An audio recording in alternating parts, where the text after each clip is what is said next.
you're going to see it happening in captivity back then. And they didn't have the technology that we got. Galatians chapter 1, verse 8. Because you need to back it up, brother.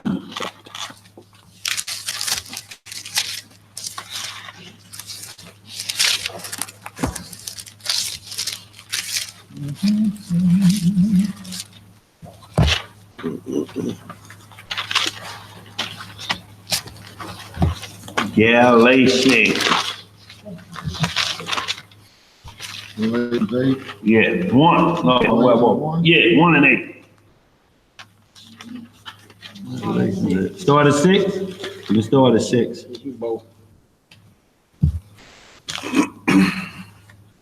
Galatians chapter 1, verse 6.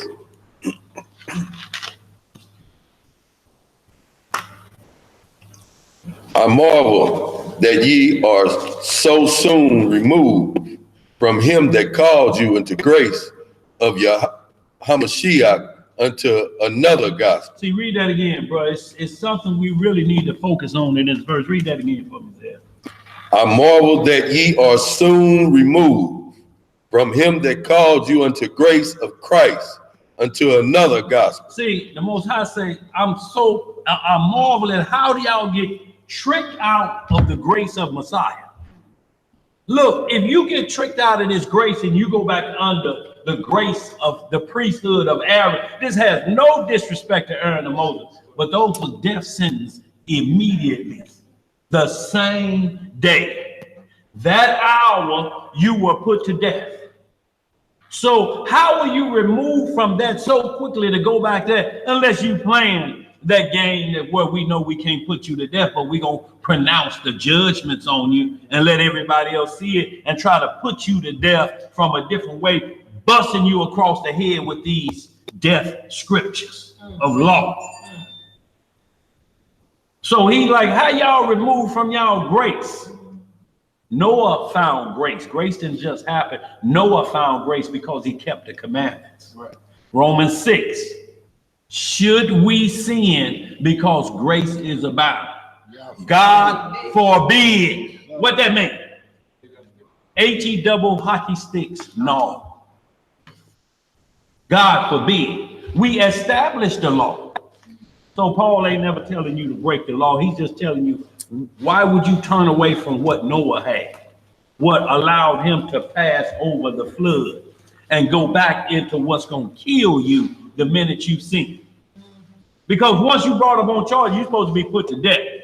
You can't rock that order and then give it grace. No. You're fighting against, you're swimming upstream. Let's read some more. Where we at? Verse 7. Which is not another, but there be some that trouble you and would pervert the gospel of Hamashiach. So they were perverted. There's some that trouble you that tell you don't believe in him, don't believe in that grace. So what that's going to do but keep you under that law that killeth the law of the flesh. Because all it is pointing out your flesh transgression. And if you say we ought to kill you, but you ought to start with the one that's doing this first. Because know his flesh in trouble. Come on. Let's read some more. But though we or an angel from heaven. What? Or an angel from heaven preach any other gospel unto you than that which we have preached unto you, let him be accursed. As we said before, so I now again, if any man preach. Read that again, bro. So we said before, so I now again. Where you at? Verse 9. Say it again. Verse 9, right? Yeah. Okay. As we said before, so say I now again. Did I was saying that wrong? Yeah. Something wrong with me, man. I'm telling y'all something wrong with me. What you were saying wrong is what you were leaving out. It's just what you were leaving out. I swear that's what I was saying. Right. Don't swear. My bad. So say I now again, if any man preach any other gospel unto you than that ye have received, let him be accursed. Let him be accursed. Read this last verse. For do I now persuade men, or Yahweh, or do I seek to please men? For if I yet please men, I should not be the servant of Hamashiach. That's clear and to the point, ain't it? Yes. Serve a man and see what the Messiah got to say about that. You done became, now you're not his glory anymore. You're trying to be his equal. You don't reduce yourself to serve a man equal to majesty on high. You will surrender the top of the hill for what? No, we can't do it, y'all. We can't take ourselves back. Genesis 18. Y'all, we're gonna move right through this. Ain't gonna belabor. Ain't gonna be a lot of talking today by now. Uh-oh. That means this class should be about 6 minutes shorter than the regular. All right. 6 minutes. Yeah. Dougie Fresh, your own. Right. Genesis 18:1, y'all. What we're talking about is entertaining strangers unaware that will look just like you. They're going to feel just like you. So this is what the Messiah was saying in the resurrection. So y'all, we don't get it mixed up that in the resurrection it's going to be like which images you always see, little fat babies bouncing on clouds. That's not in the resurrection. We are going to look just like we look now, but we're going to have perfect skin. You know how you tell somebody your skin looks so good? No, that's like an old boot with wrinkles in it compared to immortality skin. No retinol, free of all of that, no lines, no wrinkles, no what they call these cat face or what they call them, crow's feet. None of that. Right. Yeah, let's get it. 18:1. Genesis chapter 18, verse 1. And the Lord appeared unto him in the plains of Mamre. Yeah, ma'am. And he sat in the tent door in the heat of the day. So the Lord appeared to Abraham in the heat of the day, y'all. And the heat of the day is always between 12 noon and 2 p.m. That's the heat of the day. That's most of the time your parents told you couldn't go outside. It's too hot out there. That's the heat of the day. That's the hottest point of the day, right before the 9th hour. Go ahead. And he lifted up his eyes and looked, and lo, 3 men stood by him. And when he saw them, he ran to meet them from the tent door and bowed himself toward the ground and said, My Lord, if now I have found favor in thy sight, pass not away, I pray thee, from thy servant. So he's automatically, he know this is supernatural. If I found favor, don't go past, I'm ready to entertain the stranger. If I found favor, that's what you here for. Stay and rap with me. See, that's being prepared for when that event happens. Go ahead, bro. Let a little water, I pray you, be fetched, and wash your feet and rest yourselves under the tree. So he said the first thing he did, hospitality fly out of Abraham's mouth. Rest from your journey. That's what the rest day is about. See, rest is more than just Sabbath. From a journey, you have to rest. It's like you tell people all the time, they come home, put your feet up, pull your shoes off. This is the same thing. But yet, you know, and they wash their feet because you mostly wore sandals and it's dusty. You don't really do that today. Most people today don't want you walking on their car. But they tell you, pull them shoes off at the door. If you're barefoot here, it's a little thing right there with some socks in it. Put them on your feet, you know, because you ain't gonna be walking around here, you know, because you got sandals on, no socks. Still can't walk in bare feet around here. Especially when you complimented him on them nice gaiters and realized he was barefoot. You don't want to do that. Go ahead, bro. Where we at? Verse 5. What it say? And I will fetch a morsel of bread and comfort ye your hearts. After that, ye shall pass on. See, hospitality was give you rest. It's like a rest stop on the highway. It's not for you to stay there 2 or 3 days. You can't make that a living. That's why they'll go through and run all them vagrants away. Because you wouldn't be able to use the bathroom, they'll make that they living headquarters.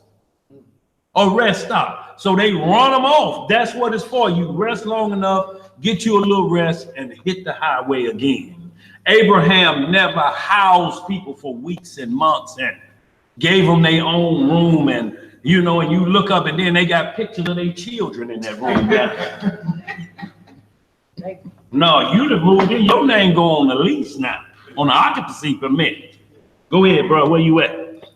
Middle of verse 5. For therefore ye are come to your servants, and they said, so do as thou hast said. So the angel told him, go ahead and do what you said. You said you got something to eat?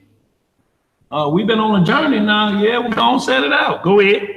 And Abram hastened unto the tent of Sarah and said, make ready quick 3 measures of fine meal, kneaded, and make cakes upon the hearth. So basically outside, just cook it on that stone and then put it in that oven, that stone, what's called a hearth or whatever it is. Get that going quickly. Hot water cornbread. Get it going. Let's get it.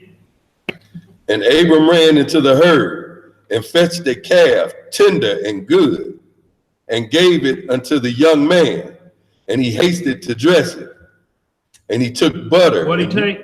And he took butter and milk and the calf which he had dressed and set it before them. And he stood by them under the tree, and they did eat. So, y'all, this is why we have to be extra careful when we talk about the diet, because you're going to have a problem with this, and the Lord and his angels are partaking in this. But when we get in the book of Tobit, we're going to see that where it looks like Tobit and them was eating, but it was a vision. That don't mean this going away, because Abraham was still eating it. And he was found righteous with God. So we want to keep that balance, that we're able to answer both sides of this. But when we get into Tobit, you're going to see all of these things perfect. Go ahead, brother. And they said unto him, where is Sarah thy wife? And he said, behold, in the tent. And he said, I will certainly return unto thee according to the time of life. And lo, Sarah thy wife shall have a son. And Sarah heard it in the tent door, which was behind him. Now Abram and Sarah were old and well stricken in age, and it ceased to be with Sarah after the manner of women. And y'all know the rest of that story, but we see that they were stricken in age and well past. She was into menopause and he was way past. His testosterone was low. But you see, he ran and got a calf. So that didn't stop his physical ability, but there's another part of marriage that you have to finish up. It ain't just for making children. You still got to take it to the grave once children making stop. It still goes on. But if you only look at marriage as just a baby making part, you're going to get rid of this whole half right here. And the man that's 50 years old and keep talking about when he was 25 has lost what? 25 years of life. You ain't going back to 25. I don't care how you do this. I don't care what surgeon pull this back like this and pull this up like this and shoot you in the lip with this. What your birth certificate say? How old is that ticker? You ain't shot nothing in that to take it back to 25. You ain't did what? Shot nothing in that to take it back to 25. Oh, okay, my bad. Yeah, in your heart. We can hold that Genesis 19:1. Y'all, what I'm just showing you again, Hebrews 13, where he's entertained strangers, angels unaware. Now we're going to see 19th chapter, what these angels came for and their mission, and how the people of the town didn't even know they were angels. Because when you're wicked, you don't know the scriptures because you're being taught against it, or you want to live your life against it. So an angel may be amongst the non-believer and they ain't got a clue in the supernatural. For one, they don't believe it. Right. Until they see something supernatural happen to them. Most of the time, the devil manifests itself to them and scare them into suicide. Let's read some up. 19:1 of Genesis. When the book of Genesis, chapter 19 and verse 1. And there came two angels to Sodom at even, and Lot sat in the gate of Sodom. And Lot, seeing them, rose up to meet them, and he bowed himself with his face toward the ground. So immediately Lot learned from Abraham, because he had been with Abraham since a little boy. That was his nephew. So he knew hospitality. Even in that wicked Sodom, he rose up to meet him like, hey, y'all must not be from around here. Can't be the way y'all wandering, looking aimlessly, so to speak. But they on a mission. Go ahead. Verse 2. What it say?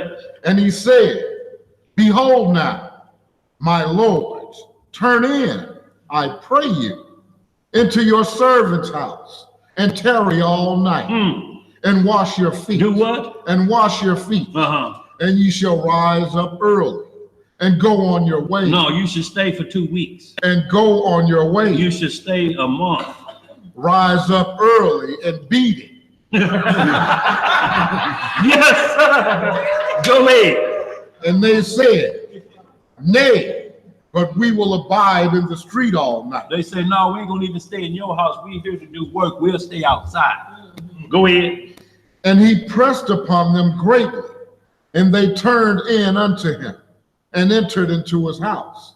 And he made them a feast. What'd he do? He made them a feast. See, y'all, these are poor people, but we're not poor to the point that we don't have nothing. That's why he say, if you don't work, you don't eat. Poor, y'all, is check to check. That's probably everybody in the room. Yes, sir. Two, y'all, when we say 2 checks from homeless, we really mean that. If you get paid next week, that one's gone already. You're trying to figure out what's going to be left out of it.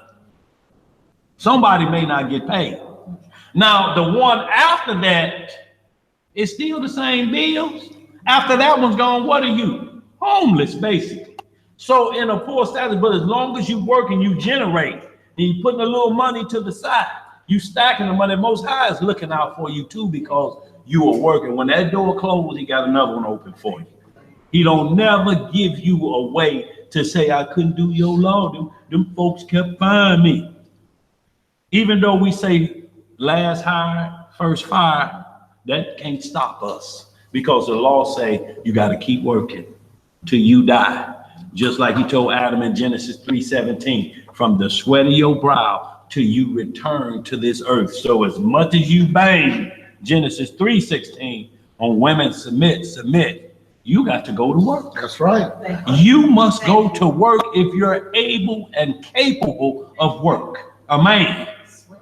M-A-N, so that if you got a wife, you can, M-A-N, meet all needs. Not wants.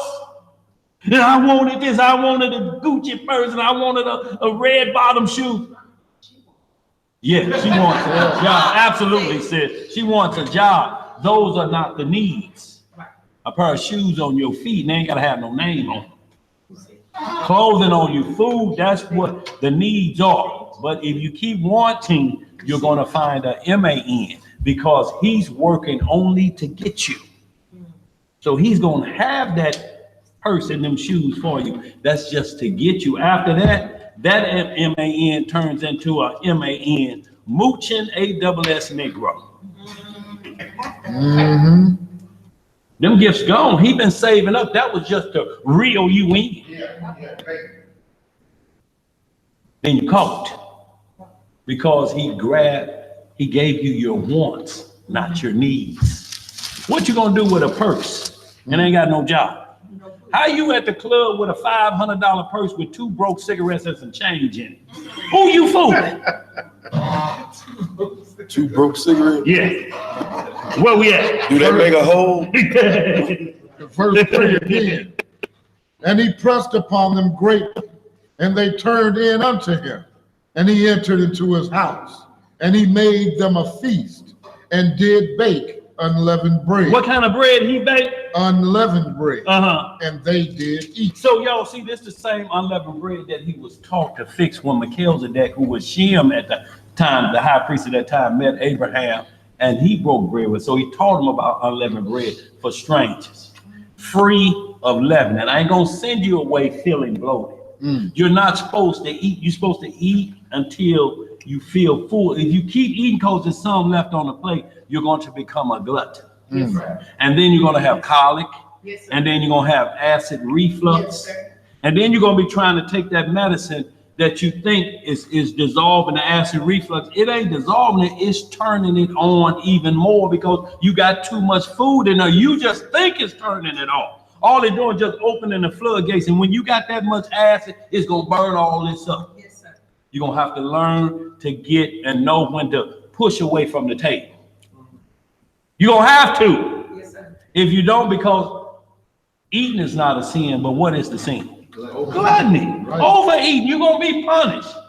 And then if you done had a good meal, how you looking like this? Boy, I went down to the steakhouse. Did you what? What'd you get? Man, I had that, but then I got another steak, man. And I'm just so sick right now. How you going to go from that to how you feel right now? How you going to give thanks for the Lord? That's why in Deuteronomy it tells you, after you've eaten, Yeah. then give thanks to the Lord. Yeah. When you see somebody like this, Lord have mercy. Woo, boy, Lord have mercy. They at their limit. They right there. It's good. They satisfied. But if you be doing like that, y'all got any Rolaids up in that medicine cabinet? Somebody get some what's that? Apple cider vinegar, some baking soda, man. I ain't just. How you gonna do that in that meal like that? The other people ain't ate yet. They just washing their hands and they looking at you like that. They like, wait a minute, who cooked? I don't want to eat that. Who cooked? That person that don't rinse off food, did they cook again? Let's read some more. Where we at? We're in the book of Genesis, chapter 19 and verse 4. But before they lay down, the men of the city, even the men of Sodom, compassed the house round, both old and young, all the people from every quarter. And they called unto Lot and said unto him, where are the men which came into thee this night? See, they thought them were men because they were in the image of men. Go ahead. Bring them out unto us, that we may know them. I just want to tell them who my father is, and I want them to introduce themselves to me. Is it that? No. That ain't what they That ain't the mean. no they talking about, huh? Okay, we'll see which no it is. Let's read some more. Verse 6. And Lot went out at the door unto them, and shut the door after him. You know how when somebody comes, you don't want them to come in, so you just come out in the hallway and close the door. And you want to talk to them, you can't let them in. This ain't the company. This ain't entertaining the right strangers. We know what it is. This is not a stranger you're supposed to entertain. Right. Because they looking crazy, half of them naked. Creator. Let's read some more. Licking eyebrows. Yeah. Hey, verse With 7. ease. And said, I pray you, brethren, do not so wickedly. Look, do not so wickedly. And when you become wickedly, that means you practice sin. You have sin, and iniquity is called practice sin or doing not so wickedly. That's like R. Kelly filming himself. For what? Only to practice to do better. Wow. What other reason you gonna film wickedness? What are you studying it for? Right there, I could have. Go ahead, where we at? Creator. Verse 8. Yeah. Behold now, I have two daughters. I have two daughters. Two See, daughters. What does this got to do with knowing what you want to introduce? This is Becky and this is Sarah. Is this what he wanted them to know? Go ahead, read some more. Shalom, y'all. I have two daughters, which have not known man. Which have not what? Known man. So these women ain't never been introduced to a man. You think this what it's saying? They ain't never been introduced to a man. They only been introduced to women. Or he's saying, I got two daughters that ain't never been with a man before. They are, what that make? Let's read some more. Let me, I pray you, bring them out unto you, and do ye to them as is good in your eyes. Only unto these men do nothing, for therefore came they under the shadow of my roof. He like, I'm responsible for them. Look, if it's on y'all like that, I got two daughters, they virgins, y'all just take them. At least y'all can be half married. but you can't do this. This the death sentence, what y'all want to do. Do not so wickedly. What they say though? Verse 9. What it say? And they said, stand back. And they said again, this one fellow came in to sojourn, and he will needs be a judge. Now will we deal worse with thee than with them. And they pressed sore upon the man, even Lot, and came near to break the door. They like, look, if you don't send them out there, we're going to spin you around. We want the And men. spin your boxer shorts around Uh-oh. to the back. Now, get out of the way. Can y'all imagine that? want Somebody some come out men. coming up in your house to handle your company. What you gonna do? That you're responsible for what come behind your door.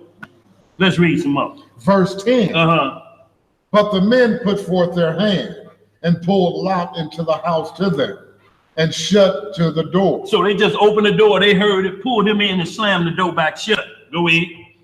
And they smote the men that were at the door of the house with blindness, both small and great, so that they wearied themselves to find the door. Now, y'all, they got small and great. They're regular people, young people, old people, all at the door thinking it's their turn. Y'all think about a dog when it gets in heat, that pack of dogs looking to get at that one dog. A dog will be at your back door. You almost have to fire off a pistol if you got a girl dog in there in heat. Pow, pow, to make them scatter. But guess what? They'll be right back at your door. They said, send her out here. She gonna have to pee soon. She gonna have to pee soon. So in like manner, they had become animal-like in their behavior. They were ready to do it. What? They ain't talking about no bedroom. They were just gonna do that right there outside of Lot's door. Read some more.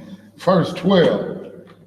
And the men said unto Lot, hast thou here any besides son-in-law, and thy sons, and thy daughters, and whatsoever thou hast in the city? Bring them out of this place, for we will destroy this place, because the cry of them is waxing great before the face of the Most High. And Yahweh hath sent us to destroy it. So right here we see that he offered Lot's whole family to come, all of your family. Right. So look at when you're righteous, y'all. This is why it's so important. Don't just focus on I can't get my sister. If you focus on you, you will save your sister. But if she don't want to come at the last minute and don't recognize that, hey, this is because my sister was trying to tell me I better get going. Let me get my stuff and get out of here. But you see the whole house, they ask everybody. Go get your family. Who else with you? Y'all see how merciful the Most High is. He saves a whole family by one individual. What you got out there, Chubak? Somebody asked a question, they said they couldn't get around the fact how Lot upped his daughters. You know what I'm saying? And I pretty much responded back, well, he would rather them lay with them women than do so wickedly than to lay with them men. And then somebody responded back, is that whoring out the daughters? Just ask. Well, it would only be whoring out the daughter if they offered him money. See, that's the only way you can whore out your daughter. Like when the script talk about don't whore out your daughter, that means you won't let her marry the man for her, but to marry the man that got the most money. This man could be a striker though. It's like y'all see the movies today where the mama know the husband is beating her daughter, but because he well-to-do, she say, look, girl, just hush your mouth. Now you're living. Look how you living. You be in the projects. Now them little beatings ain't gonna hurt you. Uh-oh. That ain't gonna hurt you one. So in like manner, that would be whoring out your daughter. You don't care about what happens to her after you are like this, 13, 14, 15, $16. See, when you whore her out and then look, when the man say, I found her not to be a virgin, she comes back to your house and you put out on the market again. That's whoring out your daughter. What Lot was doing is he was not going to allow the men that came to his house to be raped. It's better. It's like Dinah and Shechem. Jacob, that would be the same thing as saying Jacob poured Dinah out. Because of what Shechem did to her, he made a covenant with them, didn't he? So we know that he didn't whore Dinah out. It was a situation that where the man said, I did wrong, and I'm willing to fix that. But when you get into the book of Jubilees, Dinah was 12 years old. It actually used the word, she was a child. Yes. So anybody out there tomorrow, you can go into a 12-year-old. You can't go into children. But he made a covenant. That dude said, we'll change everything. All this behavior will stop with me. We'll never do this again. We'll come under your God. So was he whoring out Dinah?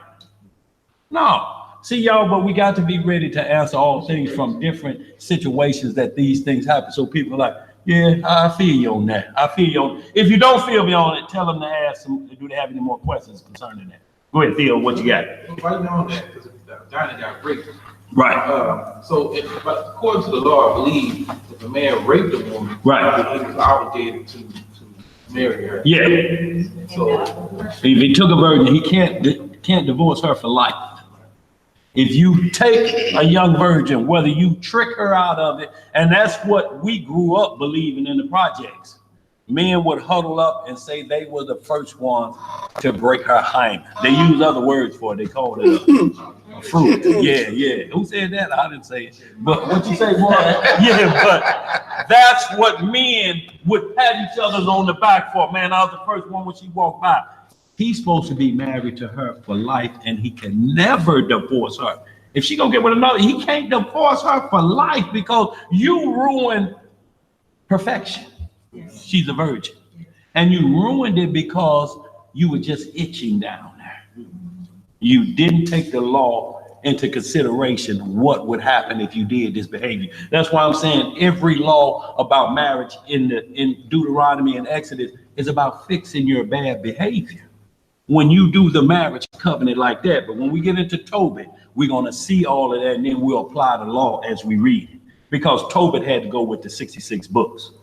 And we're going to see that Tobit don't break law under no circumstances, dealing with this stranger unaware that's an angel who happened to be Raphael. Go ahead, sis. So, excuse me, when we look at the point where, if you'll allow me, that when they did that, those men were at their base. There's certain teachings that you have certain levels of the way the Creator created us, spirit, soul, body. But when they get to the base part, when they allow their flesh to get out of control, Right. that's the very base. Right. That's the part where sin is evident. That's when you look at and say, okay, that base is when they become like animals. Absolutely.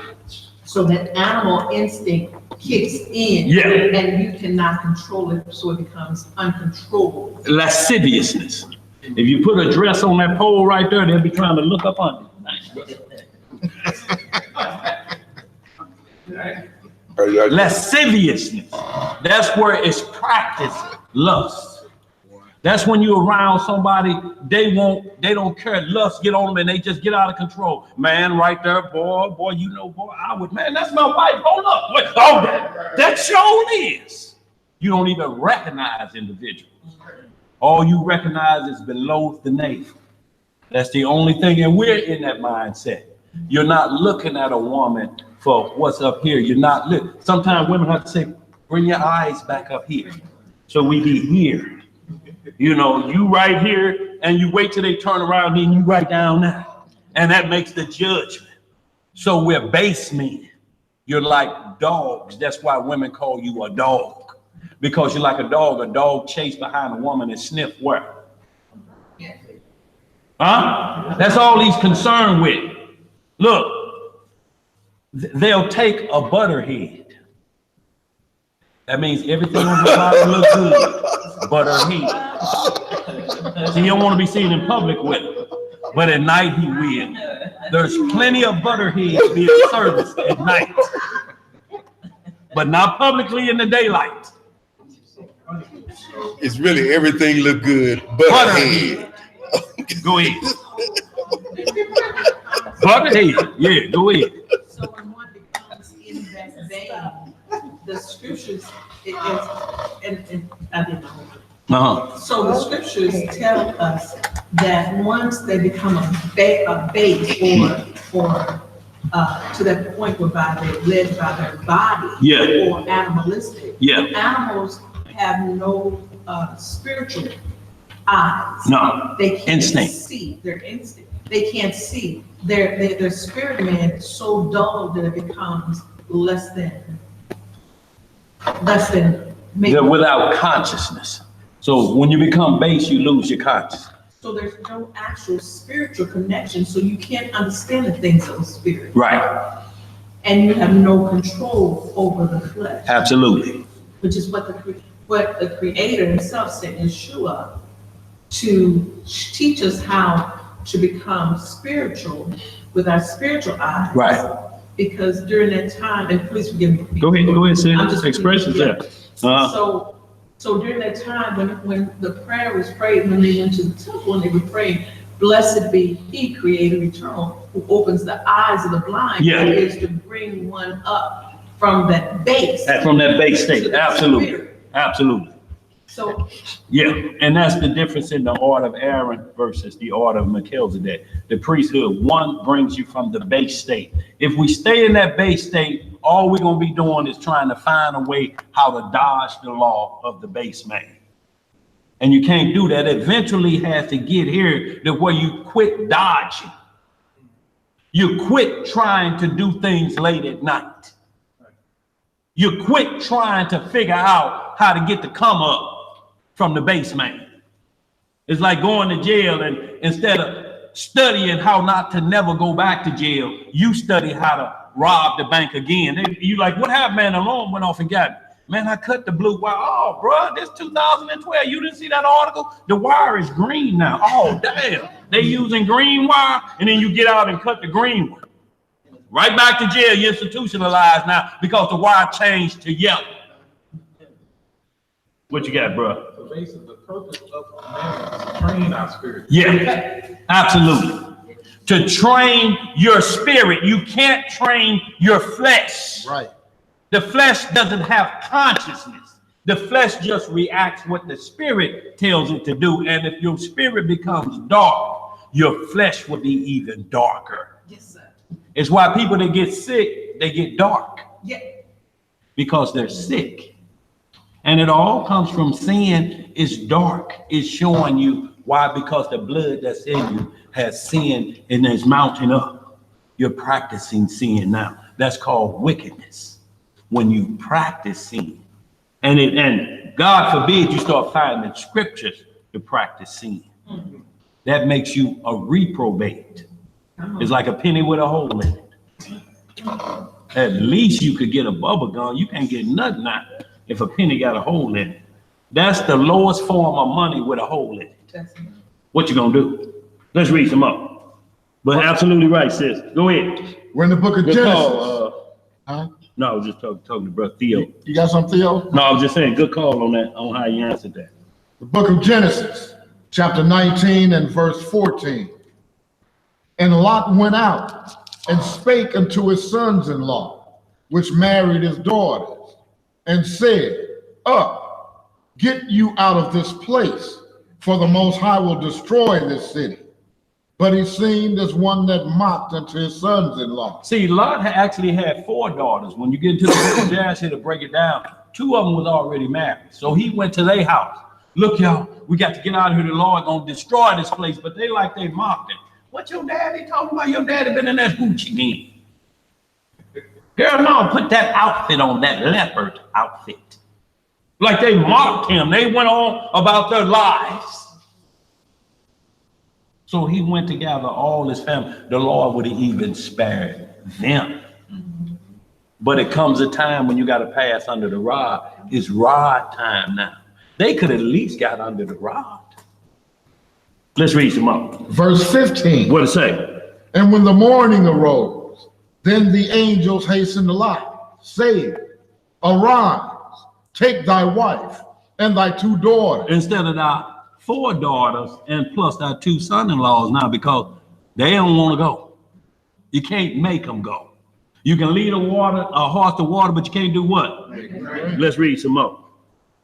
And thy 2 daughters, which are here, lest thou be consumed in the iniquity of the city. Lest thou be consumed in the iniquity of the city. But like in any of these places, y'all, it's not up to us to lead ourselves out. The Most High always gonna send the angels. It ain't never happened no other way. And it ain't gonna happen no other way for us this time. He say, I'm the same yesterday as today, right? So where you coming from with the doctrine that we got to do it ourselves, and it ain't never happened in Israel's history, nor world's history of mankind on earth, that he never came and did the bid. When you look in Exodus 14 and 19 chapter, it says he put a fire before us and darkness behind us while he was rolling in a chariot. They couldn't even see, but we had clear vision to our goal where we had to head to. This is him doing that. That ain't us doing that to ourselves. What you think? All of us was running with blankets. Can they see you? No, they can't see me.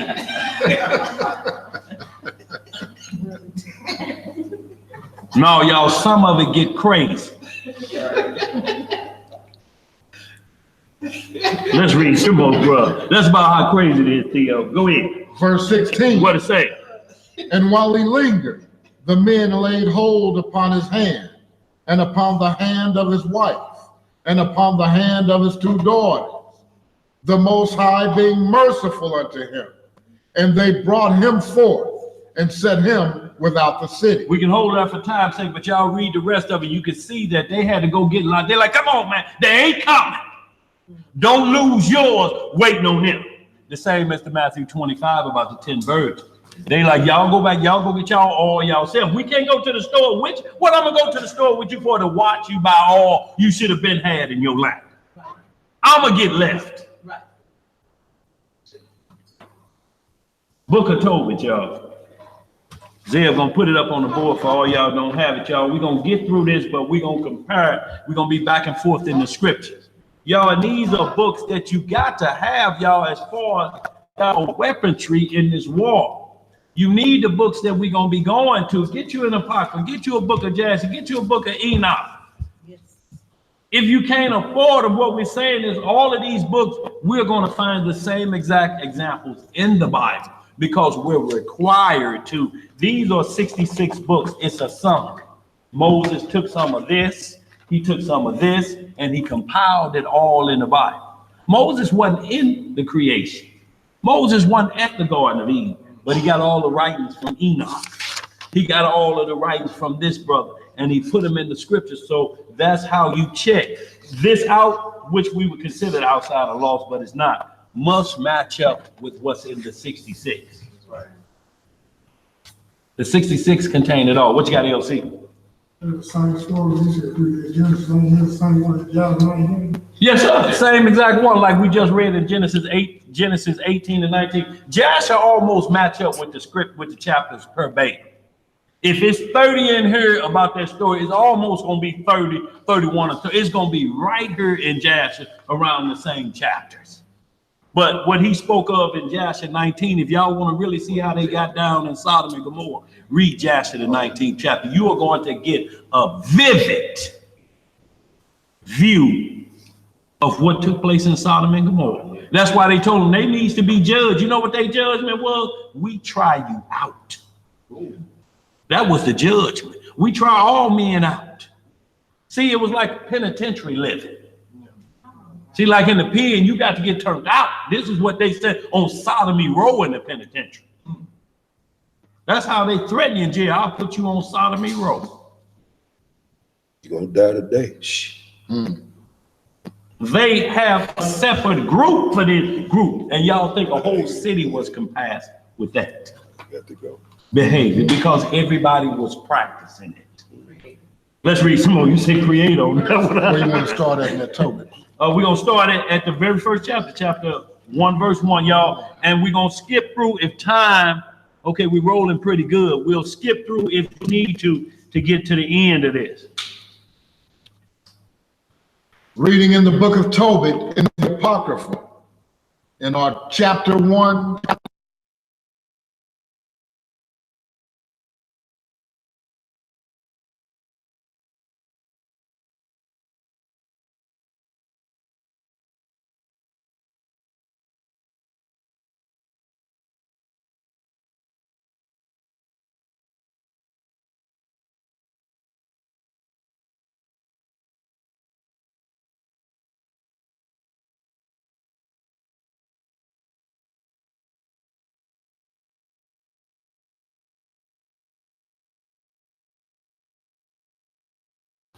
like this. Huh? How you gonna make them Israel? This is automatic. When a person, a figure in Israel, a figurehead, I should say, it's gonna give lineage. It always gives lineage, so you don't have to wonder.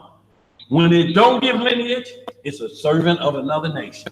You may not like it, but you have to like the behavior of that individual.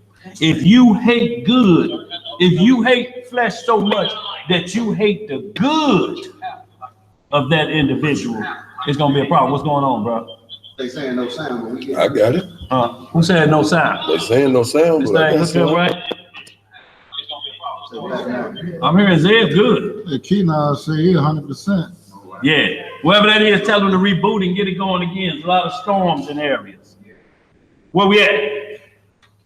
We're in the book of in the book of Tobit, chapter 1 and verse 2. Who in the time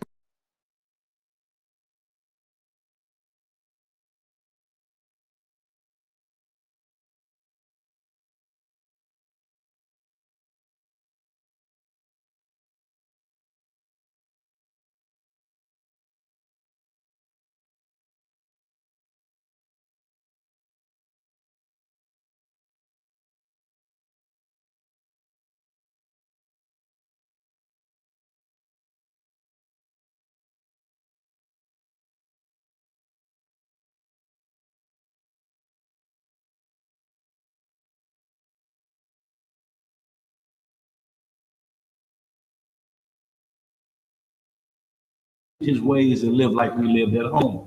He had to deal with the circumstances that were surrounding him and didn't know when the end day would be. Go ahead, bro. verse You 4. having trouble, Tobias? Yeah. What's going on? Seems like every time I scream, sure the sound goes. So we're gonna put that. Okay, all right, go ahead. Verse 4. And when I was in mine own country, in the land of Israel. You see how he now mentioned his own country. So we know he outside the land, right? Right. And for all those that say you can't do the law outside the land, we're gonna get a journey today on that too. Let's read some more. Being but young, all the tribe of Naphtali, my father, fell from the house of Jerusalem, which was chosen out of all the tribes of Israel, that all the tribes should sacrifice there, where the temple of the habitation of the Most High was consecrated and built for all ages. Now all the tribes which together revolted, and the house of my father Naphtali sacrificed unto the heifer Baal.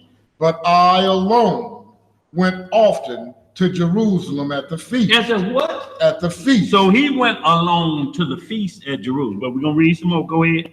As it was ordained unto all the people of Israel by the everlasting decree. By the everlasting. By the everlasting decree, having the first fruits and tenths of increase with that which was first shown.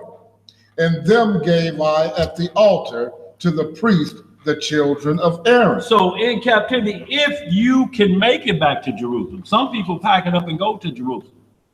If you're able, that's why he sent me out of my house. He didn't take his whole family. So him going and leaving his family back, what does that do? Do one man go and do this, y'all? This is what we're seeing in Zechariah 14.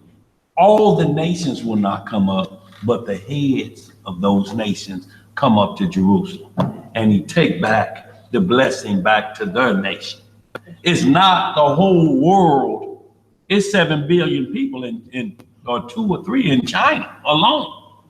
How many flights they're gonna take for the whole, that's just it. 350 million white people in America alone, let alone us. And everybody come up at one time, with all your babies, that's not happening. You send the head up. So you understand the father will go and represent. If you're able. Let's read some more. But it's gonna get clearer, y'all. And y'all gonna see where they were doing it and didn't go up. Go ahead. Verse 7. What it say? The first tenth part of all increase I gave to the sons of Aaron, who ministered at Jerusalem. Another tenth part I sold away, and went and spent it every year at Jerusalem. So this is what he's talking about. Basically, he said a 10th part I gave to Aaron. That's what we read in Hebrews 7, where it says you were commanded to take tithes and give to the Levites. So he's telling you, I'm on Levitical order. I gave that portion, but the other portion, I went and spent it on whatever I wanted to spend it on. And that's the same thing also in Deuteronomy 14 chapter, Deuteronomy 16 chapter. It says, whatever after you do what you're supposed to do about the feast, whatever thy heart loves to do, spend thy money on that, but not wickedness. But he don't ever want you to feel like you're only working for the Levites. Because he say, enjoy the fruits of your what? Labor. If you ain't got no labor, what you enjoying? Somebody else's labor. Let's read some more. Where we at? Verse 8. What it say? And the third I gave unto them to whom it was meet, as Deborah my father's mother had commanded me, because I was left an orphan by my father. Y'all see these real life things. He's saying, look, my orphan mother, well, he said, she taught me, always give back. Remember, you were orphan. So that's why a lot of people, you see them that was born up without parents, they really, truly show you how to be a child because they give alms like this. They be like, you just don't know how good you got. Oh, you just don't know, but man, always making me clean up my room. See, you don't have to worry about that. Yes, you do. But they are showing them, orphans do that a lot. Yeah. They wish they could have what you have. Natural born, being raised like that, your own, but you can have it just as good. That don't mean you can't have it good. Go ahead, read some more. Verse 9. Furthermore, when I was come to the age of a man, I married Anna of my own kindred, and of her I begot Tobias. And when we were carried away captive to Nineveh, all my brethren and those that were of my kindred did eat of the bread of the Gentiles. What bread did they eat of? The bread of the Gentiles. What bread do we eat today? The bread of who? Who manufacturing this stuff? Who running? Who's stocking Snooks up? Is it Hebrews? Who bread we eat? The bread of the Gentiles. Monsanto making. Understand this, y'all. You ain't gonna change what the Most High did. He have to make you want to yearn for manna bread. You can't get comfortable with this bread. You'll get comfortable with this bread and don't want manna bread. You like the bread of the wicked that keep you sick. See? Boy, that's what manna bread did. Let's read some more. Verse 11. But I kept myself from eating, because I remember Yah with all my heart. And the Most High gave me grace and favor before Enemasar, so that I was his purveyor. And I went into Media and left in trust with Gabael, the brother of Gabrias, of Ragas, a city in Media, 10 talents of silver. 10 talents of silver. So if we do 10 talents of silver, 1 talent, 32 grams, about $165,000 in today's market. If you look it up today, 1 talent of silver. And see, when you look at talents, like Matthew 25 talked about when he say, I gave every man 1 talent. The Most High starts you off basically rich, comparable to a talent of gold. What would 165 do for anybody in here today? Look, your head to go from this to up like this, won't it? What's up, dog? What's up? It'll lift a bow down head. $165,000. 1 talent, and he had 10 he loaned out. Let's read some more. Verse 15. Let me make sure I'm reading that right. No, 16,500 per talent on today's market. If you look it up, it's bouncing up and down about like 16,500 times 10. Puts you at $165,000. That's what he had loaned out to his partner. 165 G's. 10 talents. Let's read. Verse 15. What's it say? Now, when Enemasar was dead, Sennacherib, his son, reigned in his stead, whose estate was troubled, that I could not go into Media. So he couldn't travel back and forth like he used to. Because now the son is taking over. They got problems. It ain't the same. The border is on lockdown. Go ahead. And in the time of Enemasar, I gave many alms to my brethren, and gave my bread to the hungry, and my clothes to the naked. And if I saw any of my nation dead or cast about the walls of Nineveh, I buried him.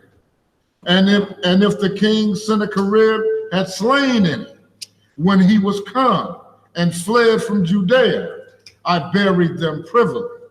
For in his wrath he killed many, but the bodies were not found when they were sought for of the king. See, so they were killing just like anywhere else, killing.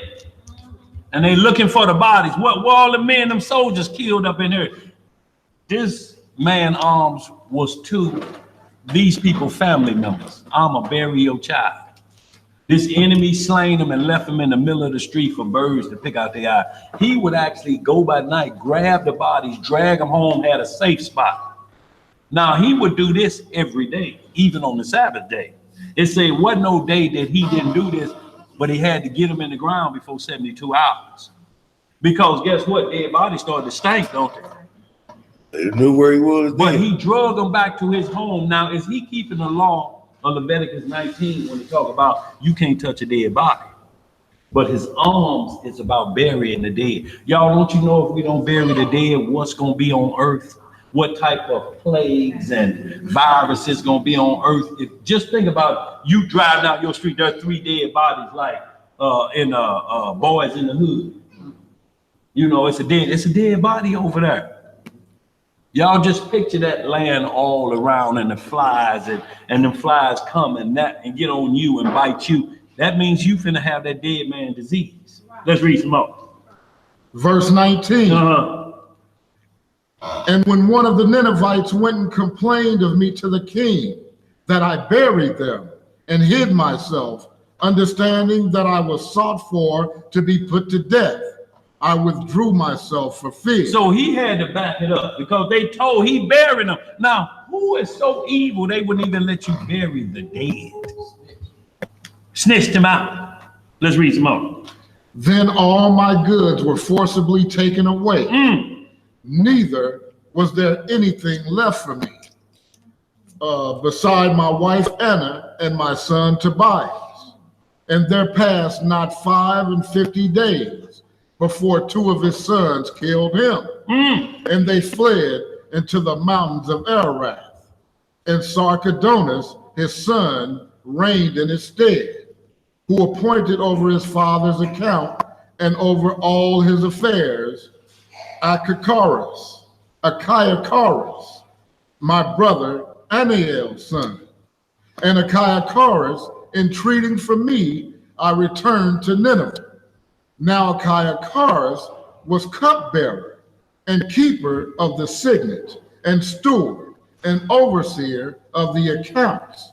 And Sarchedonus appointed him next unto him, and he was my brother's son. So you see how we always got in corporate? It's like Daniel them in corporate. It's like Joseph in corporate. You're gonna need a man on the inside when you dealing and you're in captive with a powerhead nation that's slaying your brothers. You got to get somebody on the inside. You got to have a connect on the inside. What you got, LC? Who told you to bury the body? One of Seneca, whatever his name was, one of his servants. Yeah, snitched him out. Yeah, he burying people. Now y'all think about this level of wickedness. They rather have the body out and cause disease versus to do a righteous thing and just bury the body. Let's read on, y'all. What they got? They saying anything about it? Go ahead. Chapter 2. Yeah. All right, book of Tobit, chapter 2, verse 1. Now, when I was come home again, and my wife Anna was restored unto me with my son Tobias, the feast of Pentecost, In the feast of Pentecost, which is the holy feast of the 7 weeks, there was a good dinner prepared me and the which I sat down to eat. So just like we just read before, it sounded like we had to go back to Jerusalem. Where he eating Pentecost at? Back to Nineveh, where he was captive after they told him they ain't looking for you no more. The death warrant been lifted on you. You come back home now. But he came back, and he ain't in Jerusalem doing this.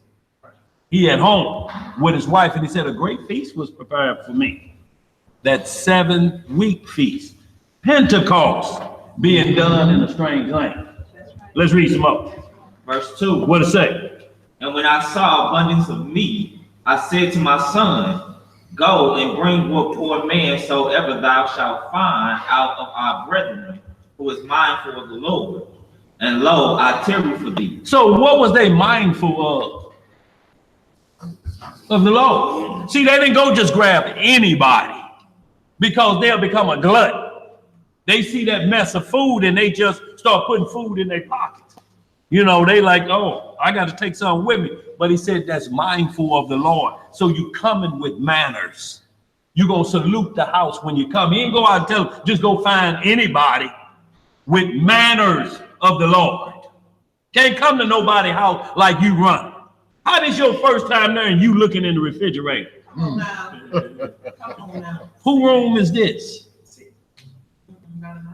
No, I know what they said. Let's get it. Where we at? Verse 3. What it say? But he came again and said, Father, one of our nation is strangled and is cast out in the marketplace. Then before I had tasted of any meat, I started up and took him up into a room until the going down of the sun. So he said, look, they just choked out one brother. They Eric Garner. They just choked him out. He went and got him. He stopped what he was eating, put that fork and knife down, and went and handled his business. Now, is he unclean during the feast day? He just handled a strangled woman. Let's read some more. Verse 5. Then I returned and washed myself and ate my meat in heaviness. What did he do when he came back? Ate Washed himself, cleansed himself, but he had to so he don't pass contamination to, because you pass the bread bowl around. He can't have his hand in there and he got dead juices on his hand. The body produces fluids when it gives up the ghost. Yes, sir. Them fluids can come out of anywhere, nose, ears, and mouth. It's why a doctor constantly washes his hands. If you don't understand the law of Leviticus 19 about a dead man and not touching the dead man, there can't be any doctors then. That's their job. People die around them every day. They put their hands on the chest of dead people and try to bring them back. You will go there if you feel like I'm finna leave here. You don't say, let me go. No, I don't want to put that on y'all. I don't want y'all to be unclean. Get back. I don't need no CPR. Is you gonna say it? Or is that pain from that feel like somebody got a pair of vice grips on your heart? Just twisting it like this. Yes. Yeah. Go ahead, Sid. But then, years ago, before they learned how to clean their hands and that was taught to clean their hands, we would look back at the point where there were a lot of plagues. During that time, before when they put their hands from person to person, the diseases passed so rampant in every country that they did these practices without cleansing. Yes. And when the Father told us, when they learned about when the Father actually read and were taught how to clean, and it said that during that time that the health rate or the life sustainable rate increased during that time. But it was not until after they learned how to clean. Cleanliness, no. See, and then that's what we're talking about, y'all. When we talk about what we got into that Leviticus 15 last week, when we were talking about the verse we start at is mostly dealing with man and woman and most of the women. But if you start at verse 1 of Leviticus 15, the first 13 verses are about a man. It's all about the man. If you leaking, look, if somebody leaking, who they gonna tell? If somebody not practicing the cleansing law, and what's up, bro, and they throw their hand up, what you gonna do? Should he stop right then and say, oh, I forgot, bro. I'd had my hand down here on the way down here. What? How you know? Who gonna tell? Look, 72 hours gonna show leakage. Yes, sir. It's why every time the Messiah say on the third day, I need to make sure y'all are free of whatever may be leaking before y'all come before me. You can't touch me. You can't come near and you leak it. And the first 13 verses talks about a man leaking. One brother tried to use that, thought that meant what happened to Onan when he was killed by the Lord for spilling it on the ground.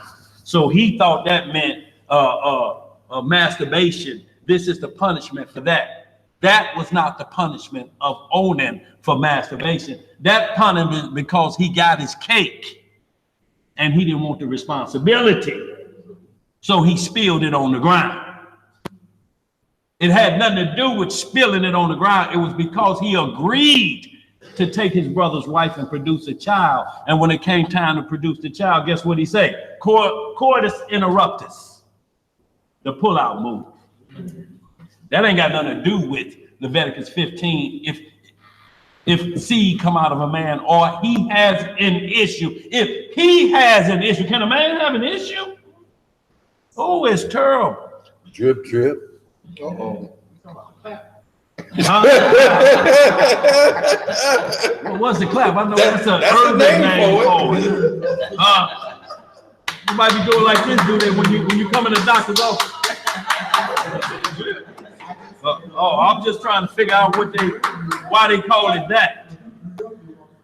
But look, y'all, all of those are for cleanliness. And look, y'all, it has nothing to do, y'all, as somebody being defiled in themselves. It has to do, if you get that on your hand, it transfers. Yes, sir. And if you transfer it, it's like when you tell somebody to cough like this, you don't want it to do what? Transfer. So in like manner, when you get up, if this stuff get on something, you have to wash your clothes, because if you touch it, that get on you. Y'all done seen forensic files. How they constantly show you this got on that, and you be like, that much stuff transpired? Yes, yes. That was the reason for, so it's not cross-contamination. It's not making an individual not worthy to come to the Passover. If an individual knows that they can transfer that problem, don't come around your people. It's the same way you can't come to school if you got a cold, right? Because you're gonna do what? Infect everybody else. If you're gonna infect everybody else around anywhere, stay at home. And it starts off with the man. If you leaking, stay at home. Don't come around here scratching, because it'll be unconscious. You'll be, if I can read, I just want to read this, brother.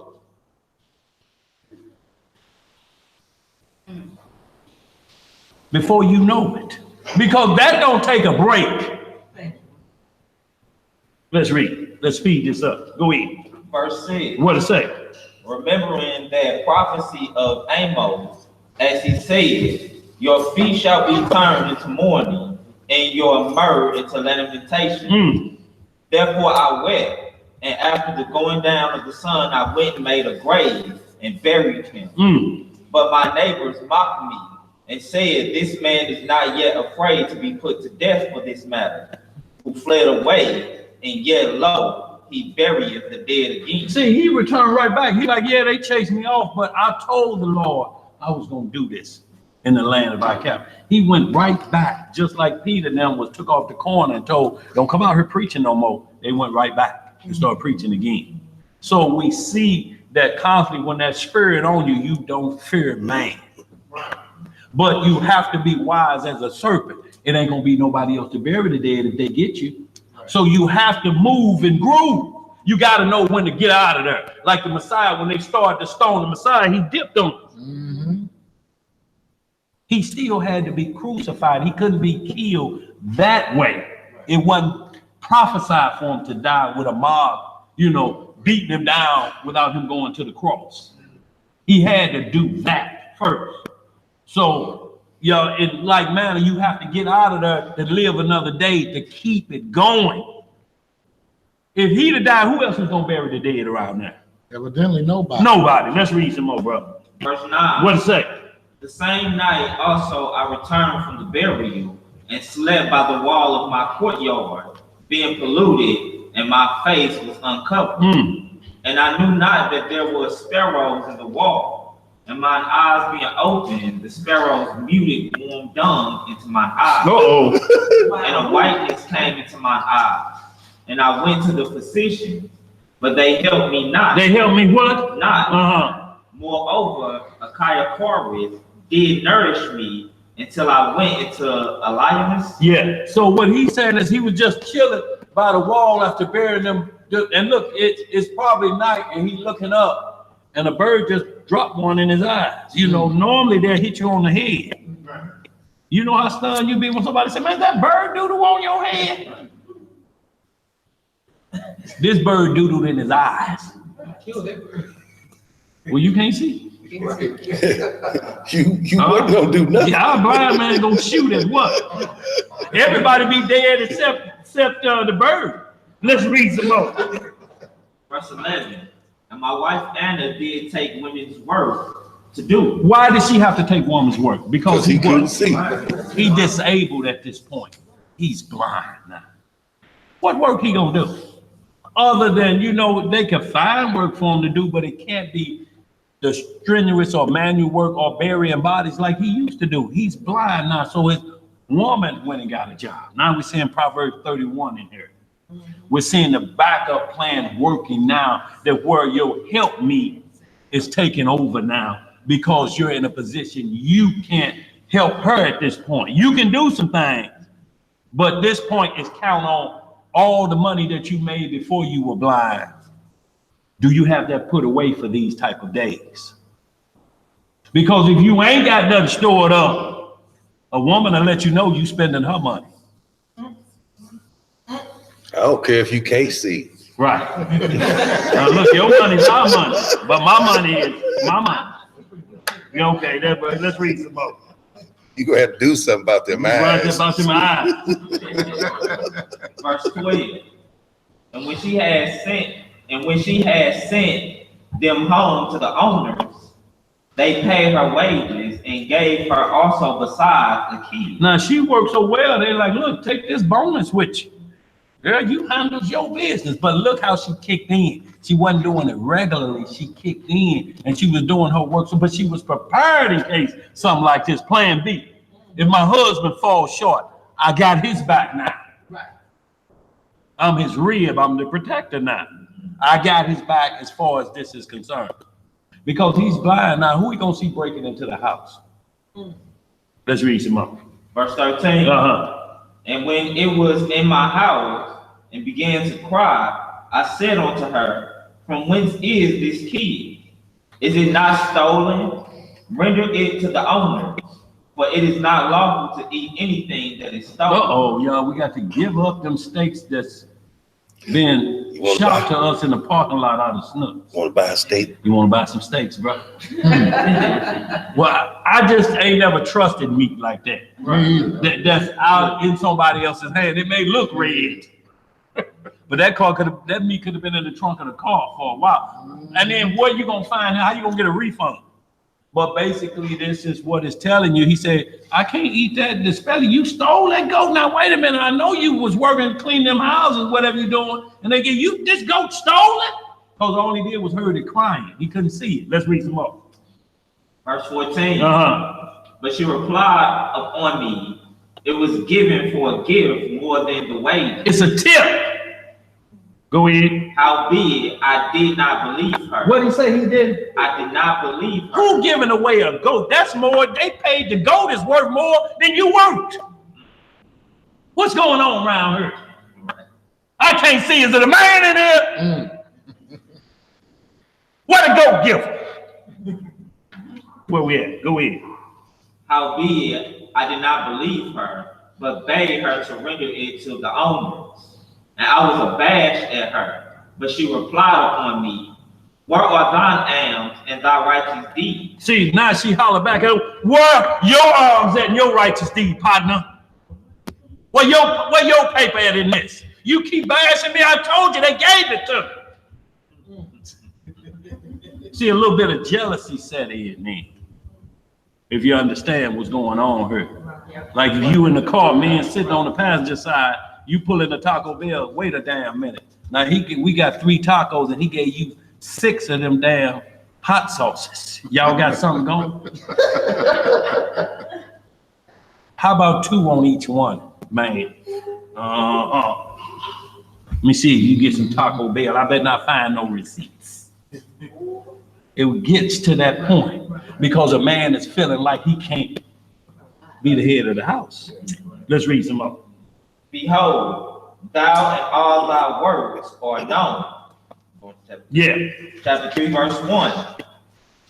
Then I being grieved, did weep, and in my sorrow prayed, saying, O Lord, thou art just, and all thy works and all thy ways are mercy and truth, and thou judgest truly and justly forever. Remember me and look on me.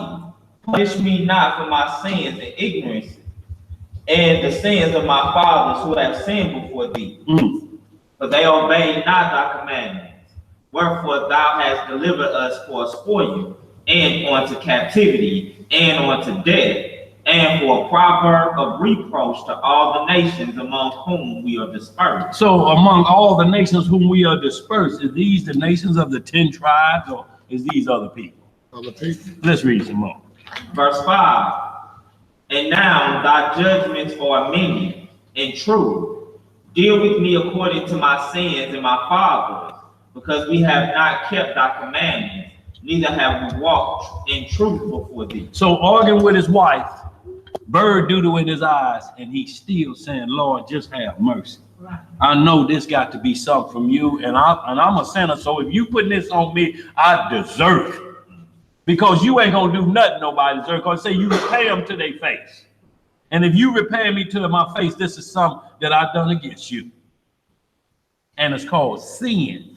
Now, sin is forgiven, but punishments are measured out by how the Most High do them to you. That's why he say he plead with mankind. He could give you the death penalty, but he said, I'm gonna give you lockup for 120 days. I could give you the death penalty for this. That's a plea deal. That's when he say he plead, but he don't give you the option to choose what you want. Because you know what we'll choose out of it.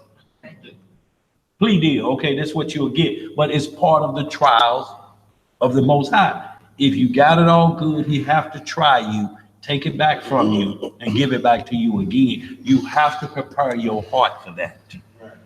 Let's read some more. Verse 6. Now therefore deal with me as seemeth best unto thee, and command my spirit to be taken from me, that I may be dissolved and become earth. For it is profitable for me to die rather than to live, because I have heard false reproaches and have much sorrow. Command therefore that I may now be delivered out of this distress, and go into the everlasting place. Turn not thy face away from me. See, it was getting to him to the point, wife about gone, I'm blind. Lord, just take your breath away from me. Y'all, we'll get to them points. But before he said that, he made sure he asked forgiveness for his transgression and his forefathers. Read some up. Verse 7. And it came to pass the same day that in Ecbatana, a city of Media, Sarah, the daughter of Raguel, was also reproached by her father's maid, because that she had been married to 7 husbands, whom Asmodeus, the evil spirit had killed, before they had lain with her. Before they had done what? Lain with her. Y'all have to remember this point. Before they had lain with her. See, he killed them. You're going to see in some other spots where it say, and the 7 husbands went into her. They just mean they went into the chamber's door. When they closed the door, that demon attacked. They didn't even get to pull their drawers off. That demon attacked. Let's read. Doest thou not know, said they, that thou hast strangled thine husband? Y'all see this? They strangled them out. That demon choked them out. About a woman. Do y'all understand the type of spiritual war we up against? That's why our weapons are not carnal. Our weapons can't be carnal against a supernatural entity that can come in there and strangle you at night. You think you need a CPAP machine? That may be the devil. His servant's choking you out. That's why you went, I can't breathe. CPAP machine? Yeah. You think that's gonna fix it? The strangler ain't going nowhere. Let's read some more. Thou hast had already 7 husbands. Neither was thou named after any of them. See, she never did get the ceremony to the point why she had 7 husbands, because she was engaged. When a woman become engaged, or we call it today your fiance, you're off the market to the wedding day. So technically you're married. If one of you was to get killed, technically a legal engagement, or you have a party, that's considered your wife. You get all the benefits. Like you went through the ceremony, like the woman that husband got killed up there in New York on his what do you call it, the night before his bachelor party, so to speak. He got killed, but she inherited everything because they were set up to be married. The performance was stopped because of death. But that don't take it away from the woman. Let's read some more. Verse 9. Wherefore doest thou beat us for them? If they be dead, go thy ways after them. Let us never see of thee neither son nor daughter.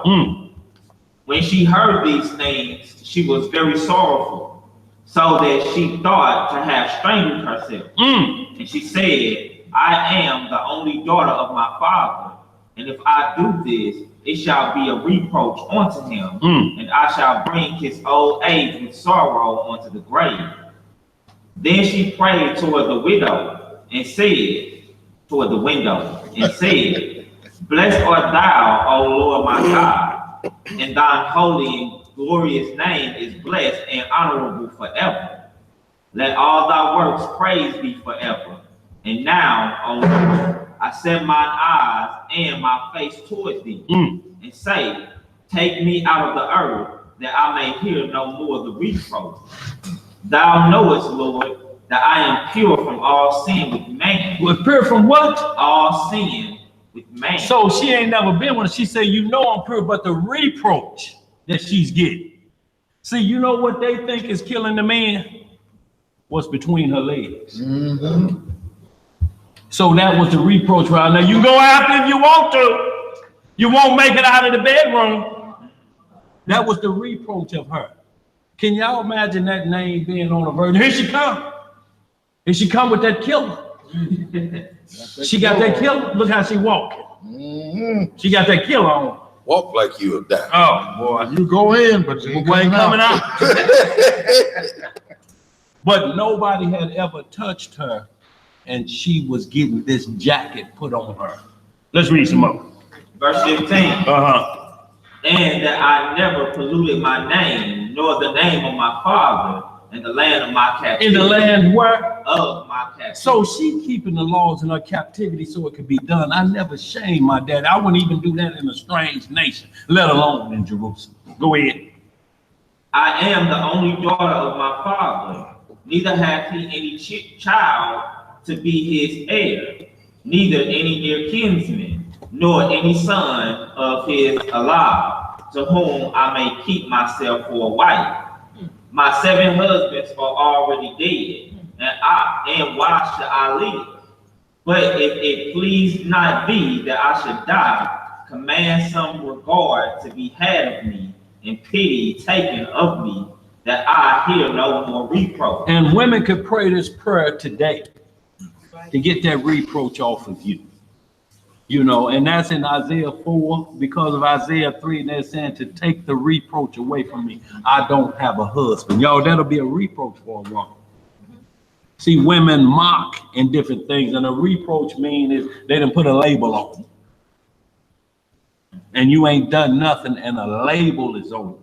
So it makes you react to try to get it off your way. Usually it don't work. Like Rachel tried to get the reproach off of her and said, you can have my handmaids. See, that didn't have nothing about Jacob just was wanting to build 12 tribes. This is a reproach she's trying to remove, and gave them was her handmaids. So contrary to belief, if it say a man ain't got to ask a woman, there's nowhere in the scripture that says that anywhere. You're just reading where it say, and he took him another wife. That could be after an agreement.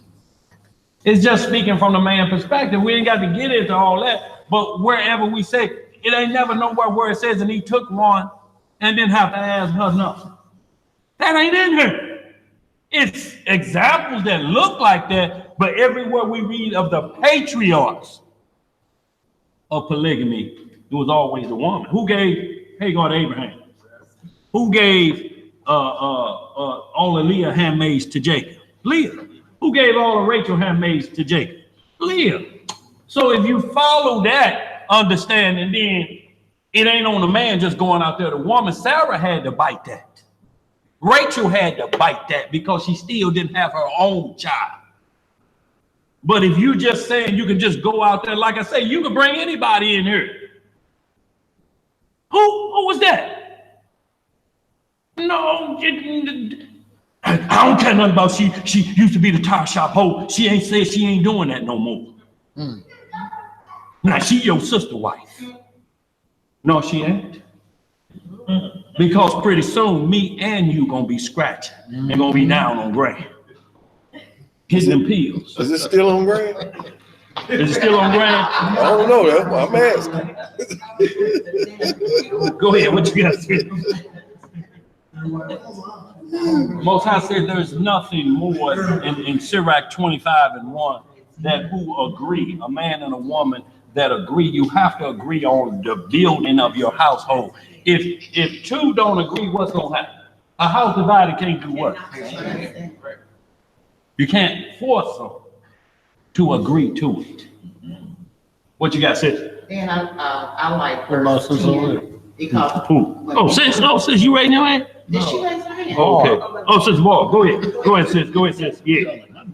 I just like verse 10 because when people decide to commit suicide, Yeah. it's a selfish thing. Yeah, it They is. don't think about anybody else in the family who they're hurting and everything. And I like just the way that she said, I am the only daughter of my father. And if I do this, it shall be a reproach to him. Yeah, that means now I gotta think about my father who ain't never done nothing but took care of me. This gonna look bad on him if I kill myself because of my selfish reason. Maybe I just ain't meant to have a husband or children. Go ahead, let's read some more. Let's get caught up on this. Who got no? Sis got a question. Sis, I'm sorry. Go ahead.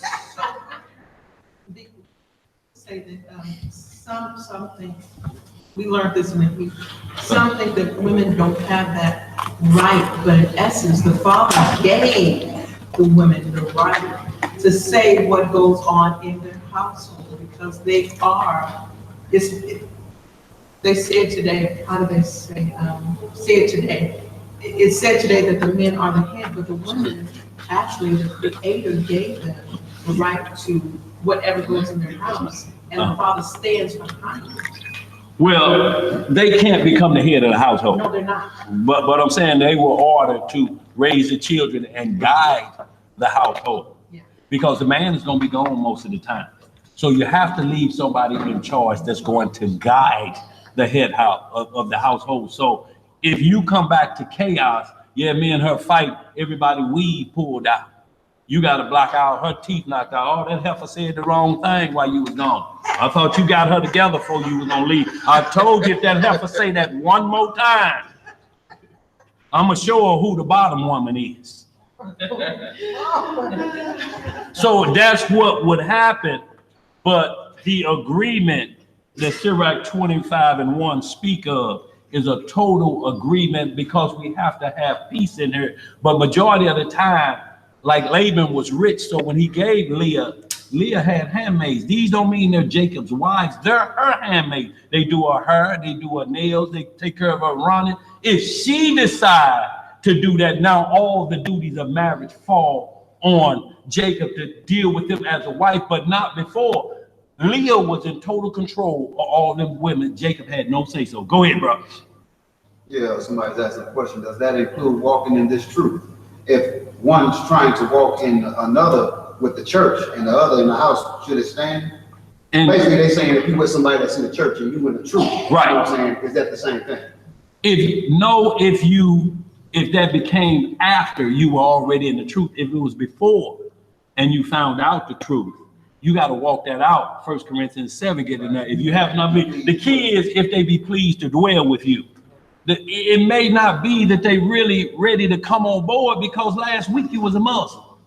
2 weeks before that you was a Buddhist. 3 weeks before that you was a Catholic trying to be a pope. Now you a Hebrew.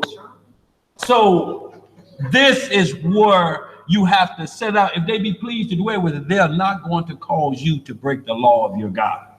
They just say, I'm just not ready yet. So 1 Corinthians 7 answers that.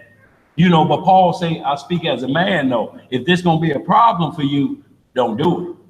But you can't divorce because you found out you were Hebrew, because ain't none of that in no writings when you find out. In Ezra, those were the priests. The priests married strange women. That's a different from women. They married women that was practicing voodoo and witchcraft. And the priest really can't have no wife like that. Because he's going to, what he's going to do when he go in the temple, he's going to serve her God like Solomon did. A lot of them women were Israelite women too. They wasn't 1,000 women of all the other nations. They were Israelite women that hey, I need to jockey for next in position. So my son get the heir to the throne. Go ahead, what you got, Theo? So you can't divorce your wife for not frying chicken wings? No. Scripts say save Not friends. fornication. And it has to be spiritual first. If she burn water, you're gonna have to learn how to cook. You should have knew that before you married. And you should have knew that before you got it. And you did, but you just didn't want to believe it. Your eyes was fixed on something else. Yeah, she didn't just learn how to burn Look, you water. knew every time you asked her, every time y'all was dating and you went over her house and asked her what she make for dinner, she say reservations every time. You know she can't cook. What you make, baby? Reservations? We're going to Applebee's this time. What you make, baby? Reservations. You're going to dig deep this time. We're going to Ruth's Chris. Reservations. And you knew it, but you was willing to spend that because you was waiting to get back home. And then if you short, you mad. Money gone, though. Money gone. Let's read some more.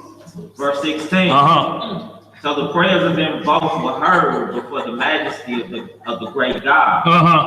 And Raphael was sent to heal them both. That is, to scale away the whiteness of Tobias' eyes, and to give Sarah, the daughter of Raguel, for a wife to Tobias, the son of Tobit, and to bind Asmodeus, the evil spirit, because she belonged to Tobias by right of inheritance. It's a song out there that they made about Amadeus. You hear, I forget who made that jam. Rock Me Amadeus. Yeah. The spirit that loves to work women over. It's an incubus. If you look up incubus and succubus, incubus is a demon that attacks women in their sleep sexually. If you don't believe it's for real, there's a movie out there that they actually caught it on film called The Entity.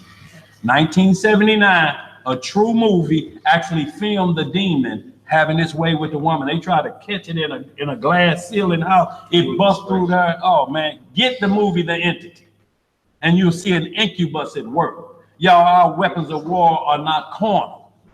What is a 9mm gonna do for you on the dresser and you having a nightmare? What you gonna do, blow your brains out? Because you gotta put the pistol where you watching the movie, don't you? Where else you gonna point it at? It's in here. The movie gonna stop when you squeeze the trigger. Let's read some more. What you got, sis? There was another movie that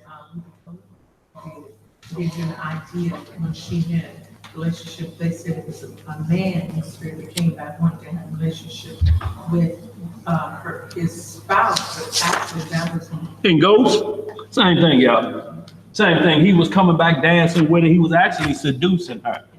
She dancing invisibly. You can see him, but she dancing invisibly, feeling the same love. This is an incubus, ready to make war, longing warfare. Let's read some more. The self-same time came Tobit home and entered into his house, and Sarah, the daughter of Raguel, came down from her upper chamber. And Go ahead, pick up chapter 4, y'all. We're gonna roll on through these, y'all. They short. Who got it? Who had it? That's your two. Go ahead, Boaz. Chapter 4. In that day, Tobit remembered the money which he had committed to Gabriel and rags of Media. So Tobit remembering, y'all, them 10, what we call them? Of silver. 10 talents of silver. He like, oh boy, owe me. He blind, but he didn't have to put up a little money. See, the problem is, if you ain't got nothing stored up in your youth, you ain't gonna have nothing stored up in your age. You gotta be in position where you can get something else in case trouble fall on you. Go ahead, let's read some more. Verse 2. What it say? And said with himself, I have wished for death. Wherefore do I not call for my son Tobias, Yeah.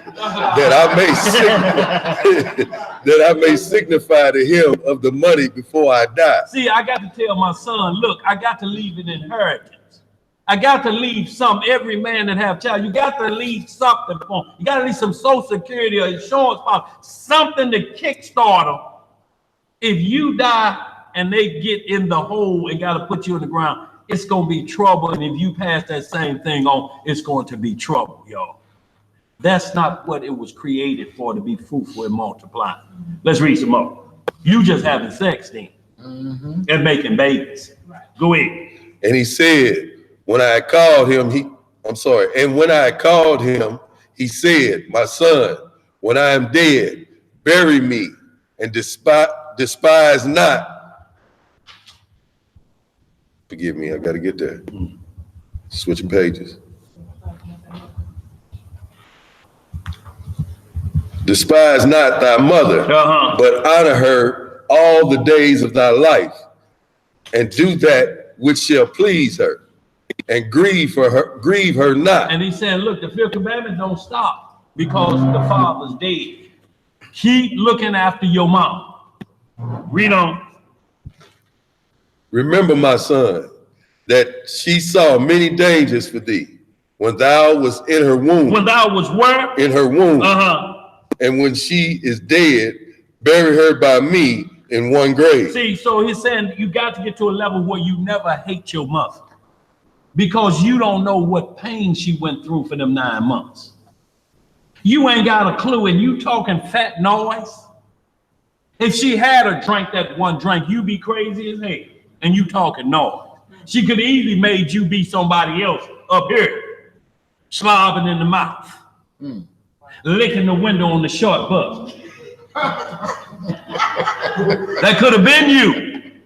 So that's why when you get into Sirach, the 3rd chapter, read all about that. That's the whole law on how to honor your mother and father.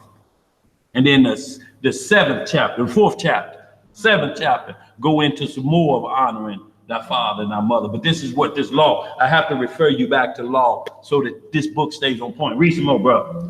Verse 5. My son, be mindful of the Elohim, our power, all thy days, and let not thy will be set to sin or to transgress his commandments. Do uprightly all thy life long, and follow not the ways of unrighteousness. And this in captivity, y'all. Go ahead. For if thou deal truly, thy doing shall prosperously succeed to thee, and to all them that live justly. 1 Samuel 1:8. Psalms chapter 1, verse 8. If thou keep the law and thy commandments, thy way will be prosperous. Not the prosperity doctrine. That think because you pay tithes that ain't even written what they doing to you under earth, you gonna prosper. That ain't in the Bible. Pay your tithes and you'll prosper. Pay your tithes according to the law and you'll prosper. 2 different things. Let's read some more. Verse 7. Give alms of thy substance, and when thou givest alms, let not thy eye be envious, neither turn thy face from any poor, and the face of Yahweh shall not be turned away from thee. See, that's why I told you when you see somebody begging, if you ain't gonna give no money, at least don't turn your face from them. Look at them and tell them no. I saw you yesterday. Or look at them and just tell them, no, I ain't got it today. But you have to look at them. You can't turn your face away from the poor. Maybe if I look here, go on with that sign. Go on with that sign. Damn, will the light change? Damn, go on with that sign. You turn the music. You can't turn your face from the poor. At least acknowledge them and tell them, no, I ain't got nothing today. Ain't nothing wrong with telling them, because the alms you give as your substance is. If you ain't got number gas money, no, you can't give it to him and think the gas pump gonna run. Lord said he got me. Now I gave him my $5, that got $2. I'm gonna see if I can get $20 worth of gas. I'm gonna see if he gonna up it 10%. It's gonna stop at $2. Let's read some more. And if you can, just call them out when you see them. Right. Yeah, remember I gave you $10 yesterday? You told me a different story? Yeah. Oh, yeah, I remember you. At least it's face to face. And then when he see you the next time, you go, bro, we be at the same stores, don't we? Yeah, we do. I'm buying.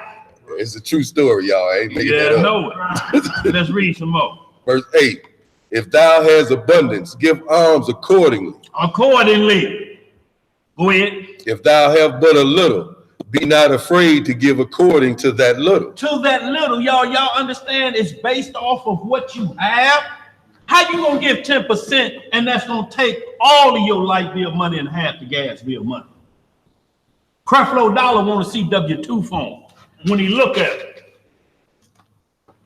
Minimum wage. Oh, we don't have members here making minimum wage. You can't pay your tithes. There's another church on the corner down there that's looking for a little growth. You can go down there and give them that money that don't fold. That money they gave Clinton was worth more than they all, because that's what she had. Y'all see how now Tobit is following the law. The Messiah said she put in 1 penny. So I tell you, she gave more than they all of them put together. Let's read some more. Verse 9. What it say? For thou layest up a good treasure for thyself against the day of necessity. You're laying up treasure for yourself. You can't never be to the point where you can't give. You always have to work enough to where you can say, everybody like, who put in the hat? And everybody throwing in $1 for something. If you got 50 cents, that counts. You're giving something. But if you feel shame to put 50 cents in there, then you don't get what's coming back. Or you're going to start to be a beggar. You're going to start keeping 50 cents in your pocket and knowing ain't nobody going to take it. Ching-ling, ching-ling. Oh, go on, keep that, brother. Worked again. Yes, sir. The 50 cent works every time. Give me another one of them cold ones, brother. My brother. Are you going to have this 50 cents all week? 50 cents to death. And they be calling you 50 cents. Let's read some more. Where we at? Verse 10. What it say? Because that alms do deliver from death. What it deliver from? From death. And suffereth not to come into darkness. For alms is a good gift unto all that give it in the sight of the Most High. In the sight of men. The Most High. Okay. Beware of all whoredom. Some whoredom. All whoredom. Okay. My son. And chiefly take a wife of the seed of thy father. Of the seed of thy father. So out of the 12 tribes, that's naturally for you to do. Go ahead. And take not a strange woman to wife, which is not of thy father's tribe. For we are the children of the prophets, Noah, Abraham, Isaac, and Jacob. Remember, my son, that our fathers from the beginning, even that they all married wives of their own kindred and were blessed with their children, and their seeds shall inherit the land. Now that's the natural order, but when you're in the land of your captivity, things get mixed up. There's still laws that we have to deal with. Deuteronomy 21:10, the law of war. If one see one of a captive of your enemy of another nation, that's in the law. So if you're captive in this land and these things happen, you can't do it again. We'll never promote you to go do that. If it's already been done, then you have to live accordingly. The script is prepared for that. That's why I say, don't put them away if they be pleased to dwell with you. You don't know what's going to happen at the end if you stick to it. Can they convert? If they convert, what's happening? Because you still got to deal with Ruth, the Moabites. They're still, and then how anybody that say you shouldn't marry outside your race, what the hell is you doing Purim? Who was Queen Esther married to? Who was she married to? We ain't scared. We won't say that name again. Ahasuerus. How you gonna do Purim and know how this feast day got started? It's a marriage of a king of another nation to a Hebrew Israelite woman. And her uncle told her, well, it's a big cousin. He just looked at it like an uncle. Cousin Mordecai, don't tell him you Israel, because they finna wipe us out. We need you close to him. So if you don't like the marriages, quit doing Purim. Shame on you if you is, because I'm gonna run it back to you. What you got? Once again, she can't cook greens. You can't let her go. No, bro. Look, you just like green. And chicken. Yeah, and chicken. You're gonna have to make sure she can do that. See, you chasing the wrong chicken. Oh. See, and I'm just saying from that perspective, you're thinking about eating later.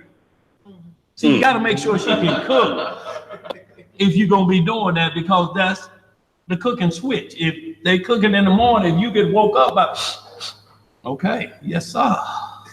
Well, Daniel, that's why it's so important. Yeah. Important process. Before you get started. Question. That's right. Ask questions. Look, if you think that's soup, that's hot dog water. That's gonna be a problem. Oh! She done put some onions in it. She left there. Look. Why ain't nothing worse than hot dog water? When you taste it, you can think it's broth. Oh man. She like, oh yeah, I forgot to tell you, I gave them hot dogs to the children. You drank some of that water? Got to make sure everybody can do what they supposed to be doing. Yes, women, you got to make sure they working, because you're a female. You come with a fee. You're not a free male. It ain't in the scriptures. Nowhere in the scriptures does it say it's for free. It's going to cost you one way or another. You can get it for free, but it may cost you 18 years of payments. Get what you paid for. Keep on getting it for free and see what happens. Scratching come with free. Get what you paid for. No, this one time, free. Free. And ain't count for this. This fee. Let's read some more. Verse 13. Now therefore, my son, love thy brethren, and despise not in thy heart thy brethren, the sons and daughters of thy people, right? And not taking a wife of them. For in pride is destruction and much trouble, and in lewdness is decay and great want. For lewdness is the mother of famine. Lewdness is the mother of famine. Look, and it's saying take a wife. You can't make an excuse not to take a daughter of Zion. See, we don't get that out of Chinese women or white women. They don't do that. Y'all always running your mouth. They don't say nothing. You cannot leave for that, because there's something else waiting for you to do that. It's called the worship of their God. They don't talk. They just instruct. Get the incense. Over here, burn it right here. Now hold your hands like Buddha. You got to cross your legs like this. Stick your belly out. That comes with it when they don't talk, like Tiger Woods' woman, like Tiger Woods' daddy woman. They didn't talk much. The talking they did was about their God. So be careful when you're saying they don't talk much. Let's read some more. Let not the wages of any man which have wrought for thee tarry with thee, but give him it out of hand. For if thou serve Yahweh, he will also repay thee. Be circumspect, my son, in all things thou doest, and be wise in all thy conversation. Always be circumspect. Always look at a matter like, how can this harm me and my family? You got to always be circumspect. You can't never get caught short because you have so much to lose. Y'all, we in a no margin for error doctrine. Let's read some more. Do not to any man which do that to no man which thou hatest. Drinketh not wine to make thee drunken, neither let drunkenness go with thee in thy journey. So we got some Habakkuk 2:15 here. Give not thy neighbor the bottle to drink so you can uncover his nakedness. Like Denzel Washington in The Devil with the Blue Dress. Got his partner drunk, and then he uncovered his nakedness, which is his wife. He get blasted. They let him have it. He gone. They know how long he gonna be gone. He finished the bottle. He got the corner. He gonna be out for at least 2 hours. Let's read some more. Give of thy bread to the hungry, and of thy garments to them that are naked, and according to thine abundance give alms. According to thy what? Abundance give alms. So you can't be forced to give what you don't have. Give according to thy abundance. That means what you have left over, you give out of what you got left over. You don't give your rent money. You don't give your car note money. You don't give them baby cereal money to the church. Because when you go back and ask for it, you know what they're going to say? You're mooching off the church. Right. Sister, what you got, bro? I need you to call my mama and tell that. Call your mama and tell her that. She going to have to learn it. And we hate for them to learn it when one dieth. That's when you usually find out. When you go to them, sister, I know you ain't mooching. No, Pastor, I wasn't going. I was just asking. You know, I know. Can you just? What you charge to do the funeral? Now they got your backpack. You mooching off the church. That's what the church was for. The widow, the fatherless, and the widows. But they teach you ain't get back what you gave. You an Indian giver up in here. You ain't no saint. I'm gonna tell all the other saints. Now you scared. What you got said? No, I know of a place, a little place where if someone comes to that particular place and say, I need, they look on the church record. Yeah. That's why I just put that right there. They look on the church record and see if they are tithers. If they're not tithers, they don't get anything. Absolutely. And then the second end is if they are tithers, they only give them just bare minimum, and then they give them a list of places where they can go and buy food.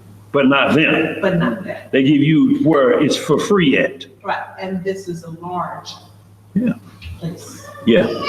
They're not gonna give back to you what you gave them. They're not gonna work it like that. Go ahead, bro. Witchcraft being the way it is now, sometimes can't your wife be your cousin?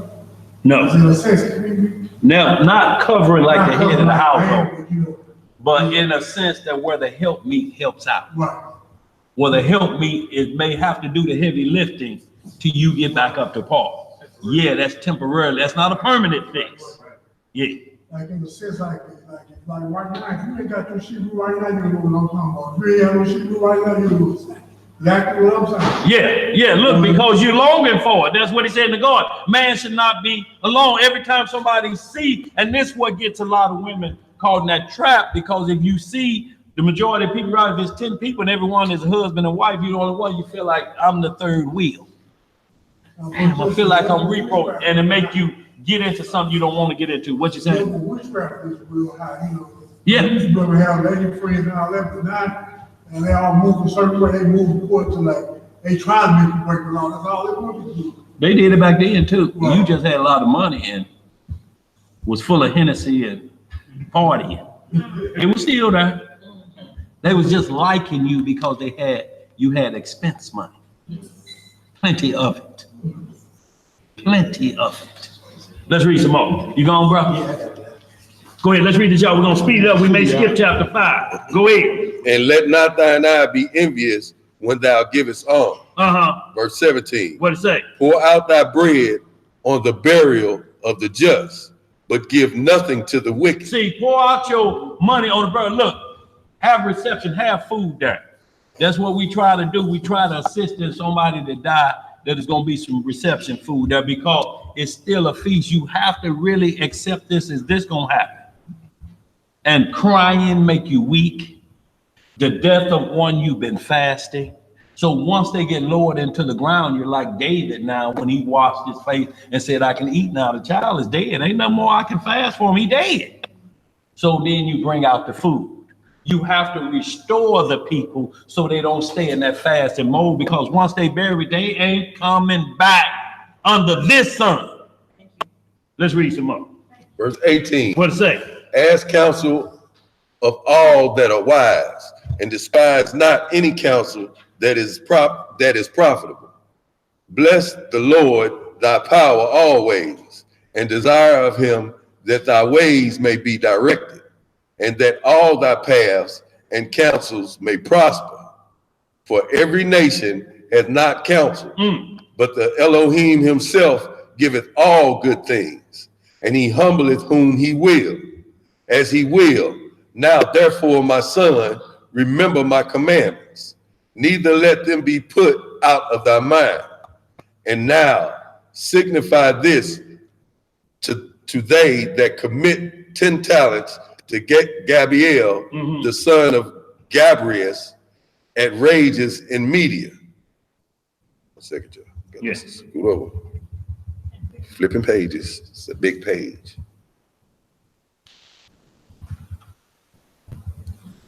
Huh?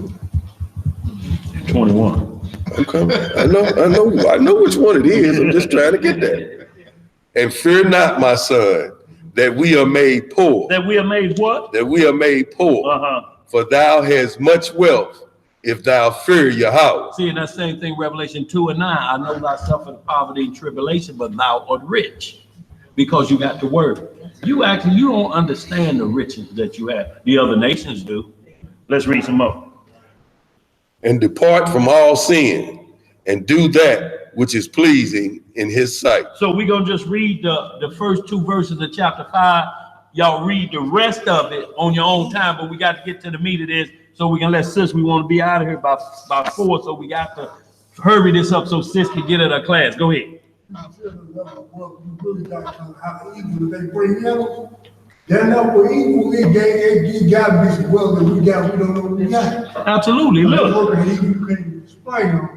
No, absolutely. So we don't understand the wealth because you consider wealth poor, but health is wealth. Thank you. That's the most. If you broke down and got $1 million and they got to wheel you in somewhere and you can't see, they have to turn you. Who is that behind me? Spin my chair around. If you got $1 million, that's not healthy. You just got a lot of money.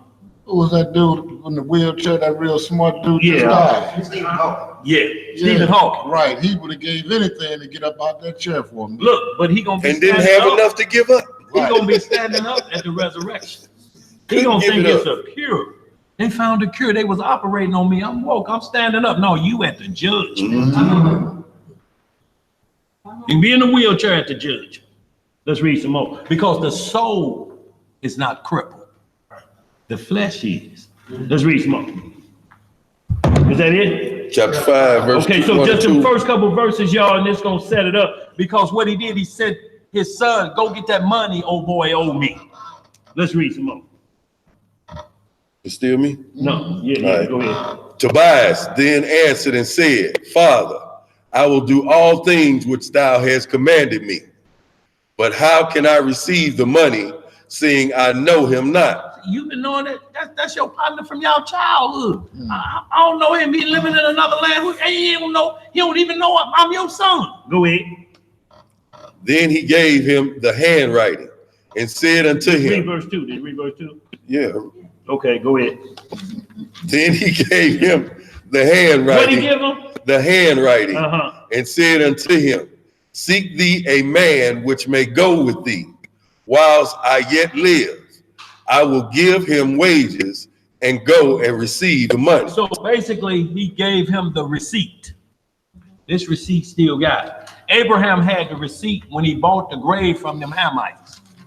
A 400-year-old receipt that Naphtali went back to Egypt that they had left back there so Jacob could be buried. They had the receipt for 400 years. Now, it's going to be a problem. You got a receipt for your brakes at AutoZone.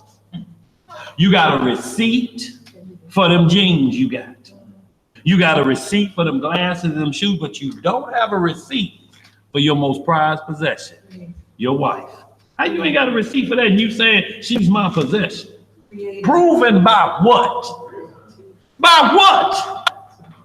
If it weren't for these laws, this is how the Most High proves we belong to him, because of this law. This paperwork say we belong to him. No man should buy you. Ain't nobody else got paperwork on us. Not about a marriage. Now, how you ain't got no paperwork and say I don't need no paper? You need paperwork. Yes, sir. Abraham said it, Sirach 42. Let everything, Sirach said, be done in writing. Everything you do, you need paperwork. Yes, sir. And if you ain't got no paperwork in the beginning, how you gonna give a divorce decree? You ain't got no paperwork in the beginning. Some paperwork is missing.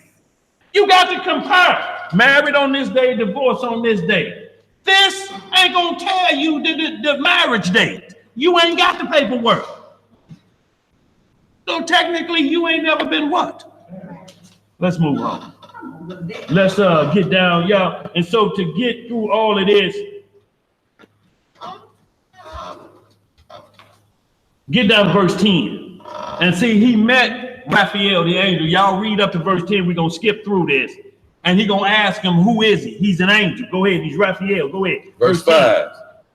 You want to go down to 10? Verse 10. Skip down to 10? Yeah.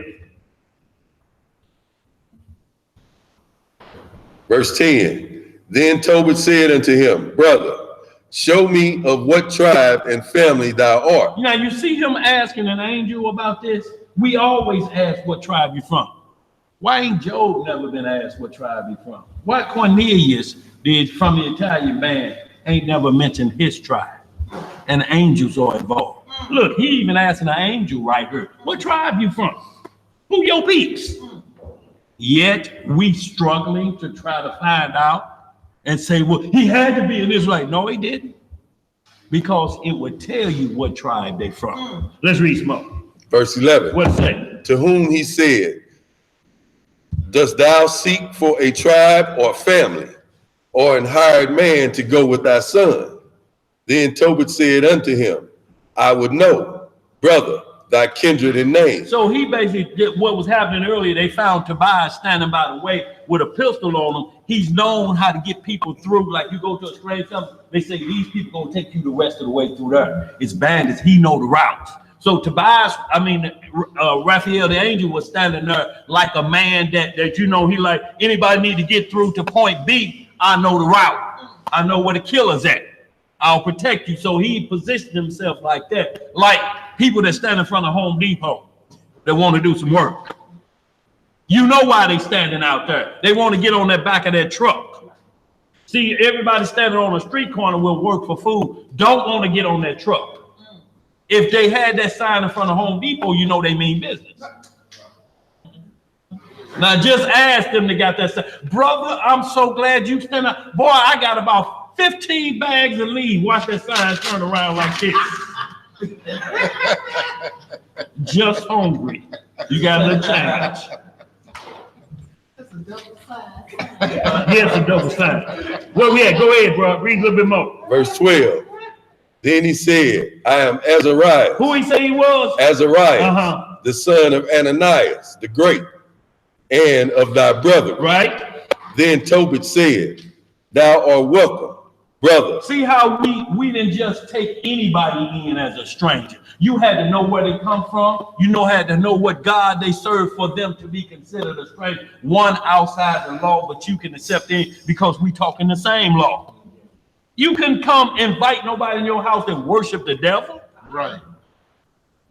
So he asked, he said, now, well, welcome, brother. You just told me. But did he lie? His name's Raphael. He said he was Azariah. Let's read some more and see if this is what's happening. Let's read some more. What does it say? Then Tobit said, thou art welcome, brother. Be not angry with me, because I have inquired to know thy tribe and thy family. For thou art my brother, of an honest and good stock. For I know Ananias and Jonathan, sons of the great Semaias, as we went together to Jerusalem to worship. and offered the firstborn and the tenth of the fruits. And they were not seduced with the error of our brethren. My brother, thou art of a good stock. So when he basically tell him who he's from, he's saying Ananias, but it's the same Ananias in Daniel chapter 7. Because you get into some deeper chapter, it's Shadrach, Meshach, and Abednego. And Ananias was with them. His name was changed. That's who he say, I'm from him that believed like that was in the fire. It's the only one where you get these two brothers together in the same script. The only one that's coming up with is Daniel now. They're going to keep repeating that it was talking about them during that Babylonian captivity of Daniel now. That's what it's saying. I'm from that stock. So he knew, oh, well, you from good peeps then. You from peeps that believe that went in the fire. Oh, you from good stock then. So he had to tell them about somebody that faith was strong, because he's finna deal with a situation where faith has to be upheld. Now, unless it's Ananias and the other brothers that's mentioned somewhere else, like like Job's best friends are who? The same ones mentioned in Genesis 36 chapter. These his partners, the sons of Esau. Them his partners. Let's read some more. We're going to skip to the next chapter. Yeah. Verse 14. What it say? But tell me, what wages shall I give thee? Wilt thou a drachm a day, and things necessary as to mine own son? So we can hold that. Let's hit chapter 6. Whoever got y'all read the rest of that. I need y'all to read the rest of that, but we have to, for time's sake, we're going to move on through it. We're getting down to the wedding here in captivity, y'all. We need to move and get to this location really quickly, because y'all going to see some things of how to fight off demonic spirits. Y'all, it's actually demons that will not let you marry the woman of your dreams or the man of your dreams. It's demons that are a female demon or attack a woman in her sleep. Run her off. Who is this heifer? Yeah. Right. She's not in our sleep. She ain't part of our dream. Right. Did you say something wrong with me? Let's get it. We're in the Yes, book sir. of Tobit, chapter 6, starting at verse 1. And he was told to catch a fish, get the gall and the liver. This was going to drive the beast away. Let's read some more. What it say? And as they went on their journey, they came in the evening to the river Tigris, and they lodged there. And when the young man went down to wash himself, a fish leaped out of the river and would have devoured him. Then the angel said unto him, take the fish. And the young man laid a hold of the fish and drew it to land. To whom the angel said, open the fish and take the heart and the liver and the gall and put them up safely. So y'all, it's instructions from the Most High. He tells you how to deal with the dark side. If you bring in something else to deal with the dark side, that dark side is going to jump on you. Yes, sir. Everywhere in the scripture tell us how we communicated with the Lord. Dreams, visions, Urim, and Thummim. If you bring crystals in, if you bring a soothsayer in, you're on the wrong phone. You can't call the Most High from the devil's phone. No, sir. Hold on, Lord. Who is this? This the devil. Hold on. I got one of your servants here want to talk to you. Hello, God. You calling me from the devil's phone? I told you I wasn't talking to you. And you go get the devil's phone and call me. Y'all see what type of problem this would be? So in like manner, he told you this is going to get rid of him. Don't throw no salt over your shoulder. None of them old wives' tale right here. This going to get Amadeus going. This is what he can't stand. This is his kryptonite. Not crystal, not anything else. This is his kryptonite. If you try the wrong thing, he's going to have the mastery of you. Let's read some more. Same thing, Witch of Endor, same thing. Same way, went to another communicator. Let's get it. Verse 5. Uh-huh. So the young man did as the angel commanded What did him. the young man do? As the angel commanded him. Uh-huh. And when they had roasted the fish, they did eat it. Then they both went on their way till they drew near to Ecbatane. Then the young man said to the angel, Brother Azarias, to what use is the heart and the liver and the gall of the fish? And see, the Most High never leave you without instruction. So he asked, why do we have to use these parts? You ask, you what? Receive. You don't ask, you don't know. Let's read some more. And he said unto him, touching the heart and the liver, if a devil or an evil spirit trouble any, we must make a smoke thereof before the man or the woman, and the party shall be no more vexed. As for the gall, it is good to anoint a man that hath whiteness in his eye, and he shall be healed. So who had the whiteness in their eye? So this, because of the arms dealing, he was being tested, but the fix was in for the whole situation, because the arms take care of all the problems of your family. Love the Lord and watch him remove all the problems from your family members. Thank you. If you love them like you're supposed to. He said, I'll help you with your family. Like, oh, who want to see their family members? If you can't get along with you, still don't want to see them in the lake of fire, do you? Let's read some more. Verse 9. And when they were come near to Rages, the angel said to the young man, Brother, today we shall lodge with Raguel, who is thy cousin. He also hath one only daughter, named Sarah. I will speak for her, that she may be given thee for a wife. For to thee doth the right of her appertain, seeing thou only art of her kindred.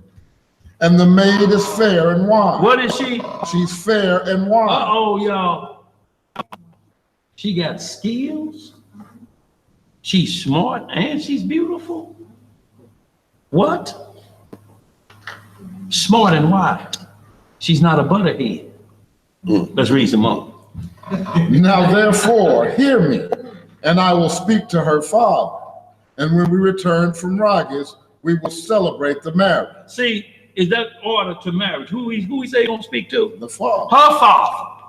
We got to go through the father with this. Let's read some more.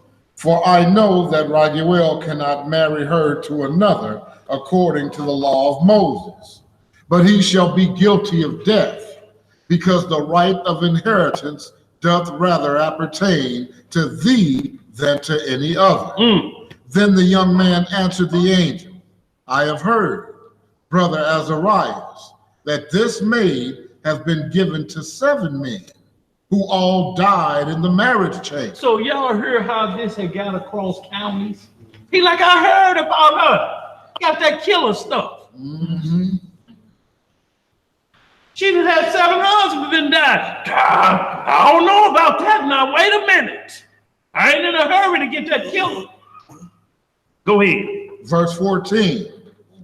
And now I am the only son of my father, and I am afraid, lest if I go in unto her, I die. Yeah, he do what? I die, as the other before. For a wicked spirit loveth her, which hurteth nobody, but those which come unto her. Can y'all imagine this? A spirit in a room every time. Now look, a righteous angel did that to Pharaoh when he was trying to touch Sarah.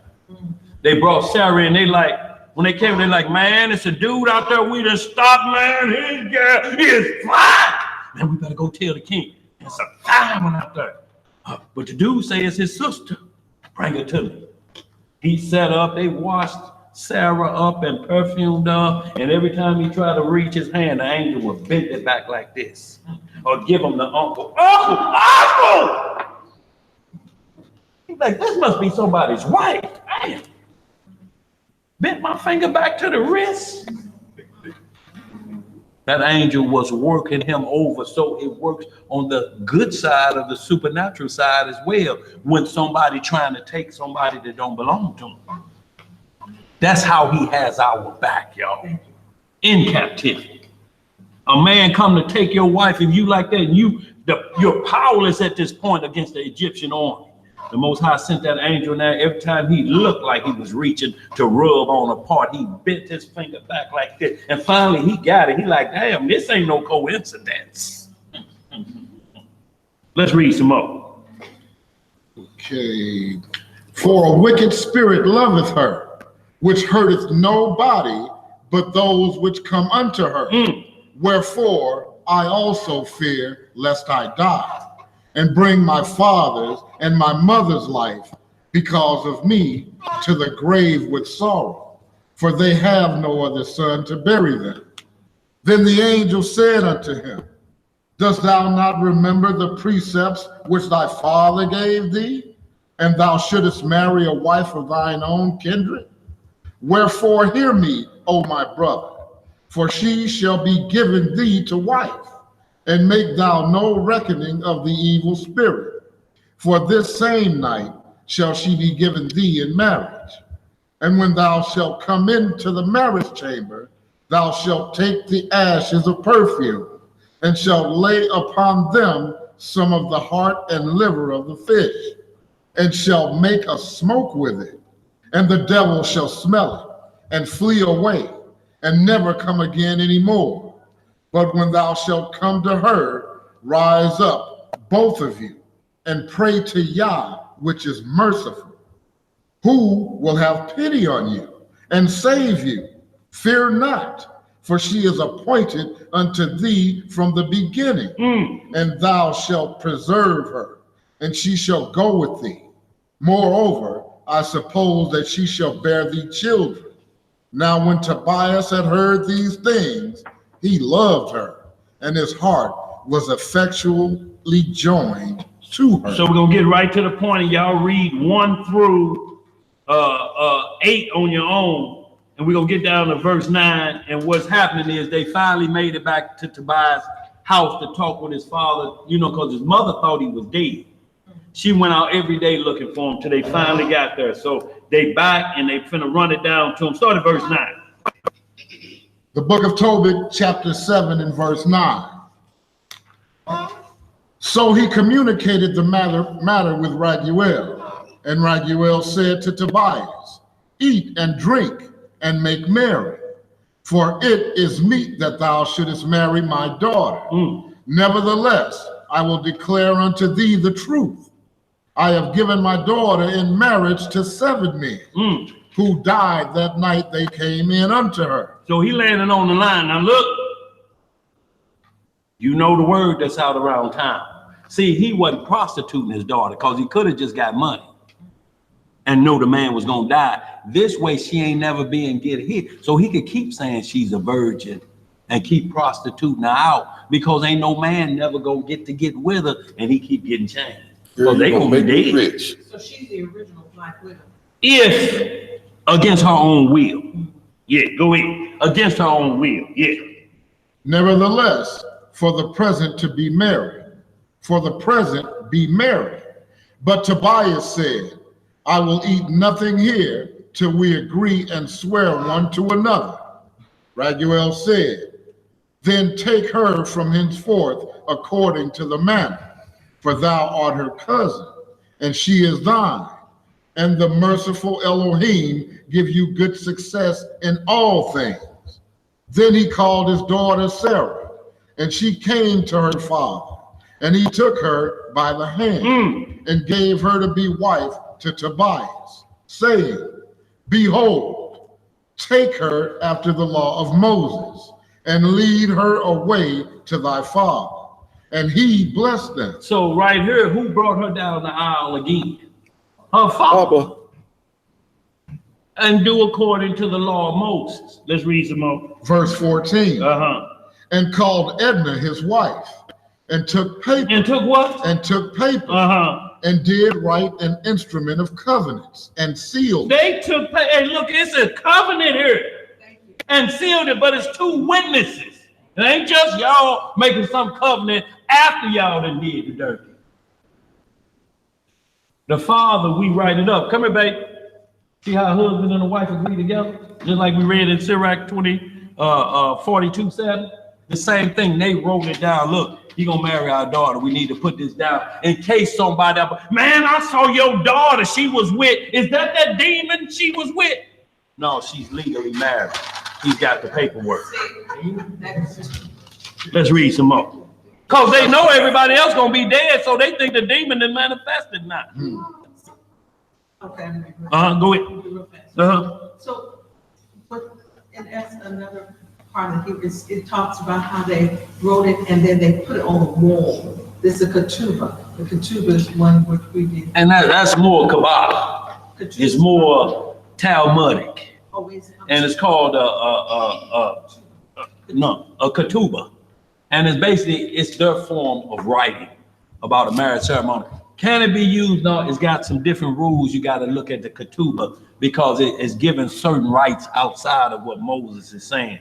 So you can't go with the ketubah writing. You have to go with the writing of the Lord, and you see what they're doing. They're basically making sure that the parents get involved with your writing and not the priest. It's not from a priest writing. It's like when people get married, they say, the preacher married, how you give him the power? You actually give him the power when you say we don't have our own vows.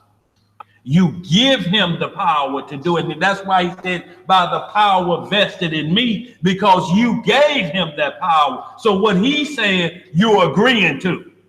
And through sickness and health, and through this and that, through this, some of that may be against the record of the Lord. His parents, Tobiah's parents, knew what the Lord, so when they wrote the document, it was according to the laws of God, and they sealed it because they knew who they was getting for. A ketubah, when you kind of get into it, you see what Talmudic and Kabbalah influence came on it, and you'll see a rabbi must be involved with it. It ain't never been that way, even in the old day. When you get into Numbers 5, the bed sheet of the virgin went to her father, in case the man 2 weeks later say, this ain't no virgin.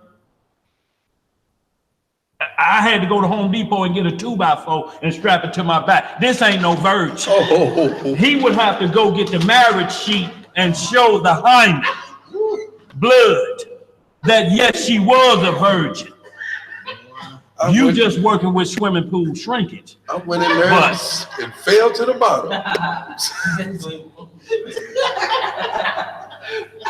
But that's why they had to be virgins, because then one size fit all. He would never have to worry about those type of things. It's only Satan just show you different sizes, but that's why the father had hold of that, so you couldn't bring no evil name on his daughter. It'd be like, Negro, you say that about my daughter? My daughter was a virgin, purity driven. So where that sheet at? Baby, go get the sheet. He go get the sheet and pop it before the elders. Y'all check out Numbers 5.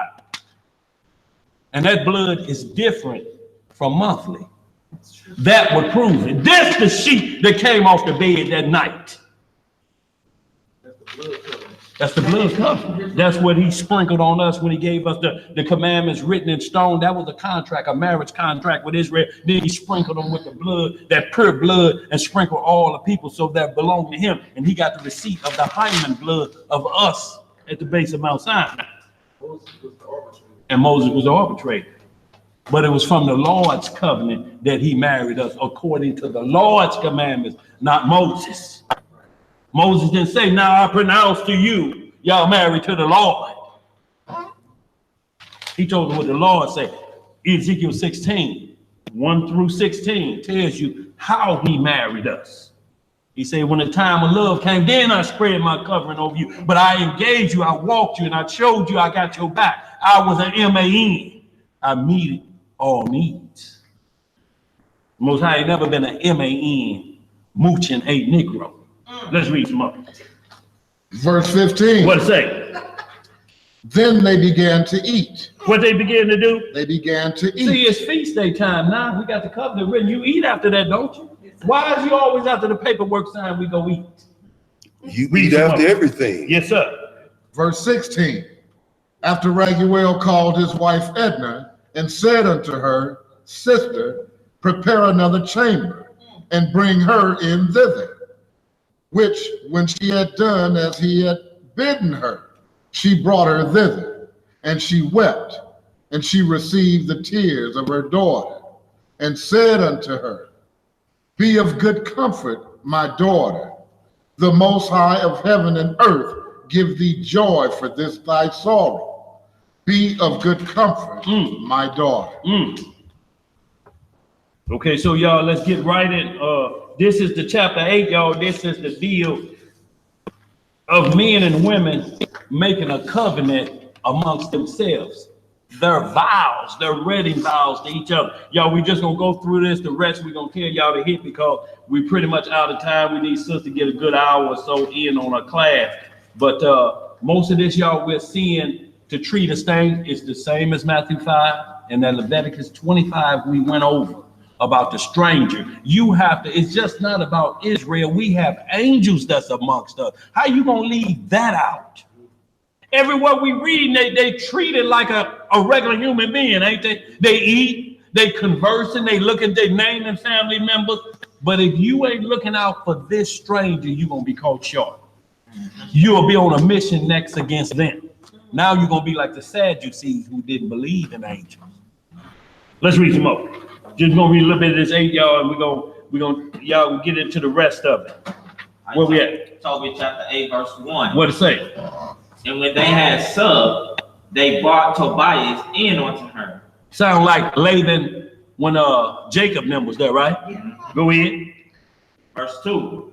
And as he went, he remembered the words of Raphael and took the ashes of the perfumes and put the heart and liver of the fish thereupon and made a smoke therewith. See, this is different from Samson.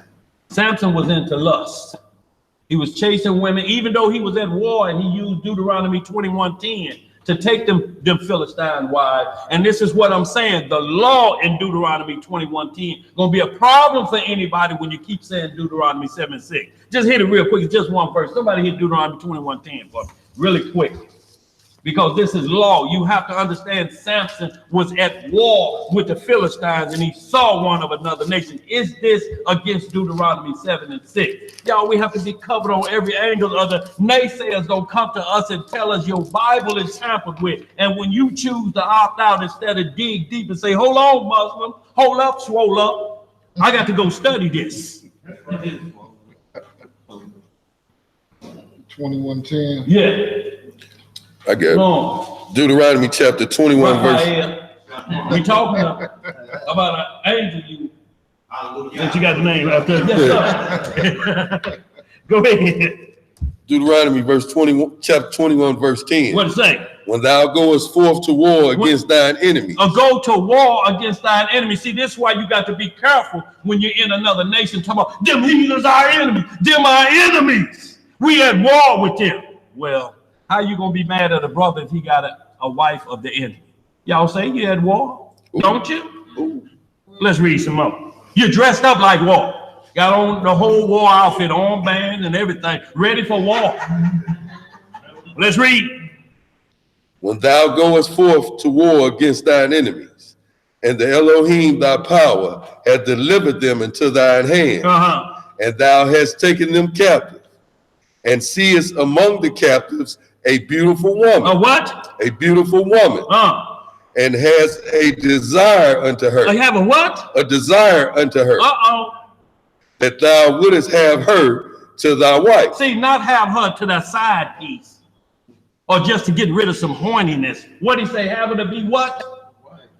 What? Is this a problem with Deuteronomy 7 and 6? Is this a problem what we've been reading, don't take none from the other kindred? Why is this in the same law of Moses? If you don't think a Muslim gonna bring this to your attention, you got another thing come. I'm not here to tell you to break the law. I'm telling you how to defend the law against the naysayer who gonna come at you and then you opt out and say it's been tampered with. That's sad behavior. That's mean you quitting in the middle of class. Lukewarm. You ready to side with them before you say, hold up, I got to go dig deep and see why this in there. Let's read some more. What else it says there? Then thou shalt bring her home. What shall thou do? Bring her home to thine house. Right. And she shall shave her head and prepare her nails. And pare her nails. And pare her nails. See, she cutting off what women love and go to the shop every week to get done. What you go get done? Your hair and what? Hair and nails. You gonna take away that glory from her because 1 Corinthians 11 say, for a woman, her hair is her what? Let's cut that glory off because it belongs to another nation and another God. You got to get down with the God of Israel. Is this violating Deuteronomy 7:6? What they saying out there in Hebrew language. Do y'all understand that? Somebody give me why is Deuteronomy 21:10 in there? Read what it say there. What else it says there? Verse 13. Uh-huh. And she shall put the raiment of her captivity from off her. She should put the raiment of her what? Captivity from off her. Uh-huh. And shall remain in thine house, and bewail her father and mother a full month. And after that thou shalt go in unto her, and be her husband, and she shall be thy wife. Uh-oh, she be thy husband and be thy wife? Uh-oh. We got some problems. Same law, ain't it? Uh-oh. Is this law contradicting itself? Then quit hollering in, we at war with the enemy. Because you're going to have a brother use this. See, we at war, ain't we, dog? Come here, baby. Of another nation. Come here. We's at war. Remember, I captured you. You're going to have trouble if you keep hollering war with your enemy and this law is hanging out there dangling. You think it's going away because you want to make it say something else? It's law in the same law book. Now, either Moses contradicting himself or you trapped like you is with Paul, can't figure out his writing. What else we got? What it say? It's done with that? If you want to keep going. No, I didn't want to keep going unless it's saying something else about it. But it say, give her 30 days. So it's even a waiting period. You can't even go into it for 30 days. Samson broke this law. Samson's hips were swiveling inside of that evening with the captives. This is why in Judges 14, it says when Samson said, and his father said, what about the daughters of Israel? He said that, but Samson said, get her to me for wife. And they prepared a feast for 7 days, and he got them to wife. But what the next verse say, verse 4, for the thing was from the Lord. We got another problem. So you saying the Lord say, break his own law?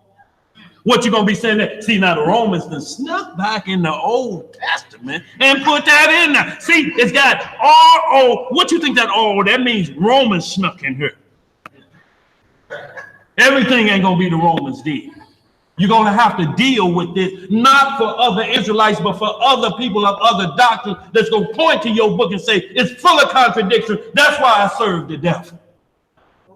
At least the devil tell you what you're going to get. He tell me I'm going to set you up, but I'm going to take you down at the end and I'm going to double cross you. At least I know what I'm getting. But this look like contradiction. 7:6, don't take a woman of the next, please get rid of her. Then this say I can have an enemy woman.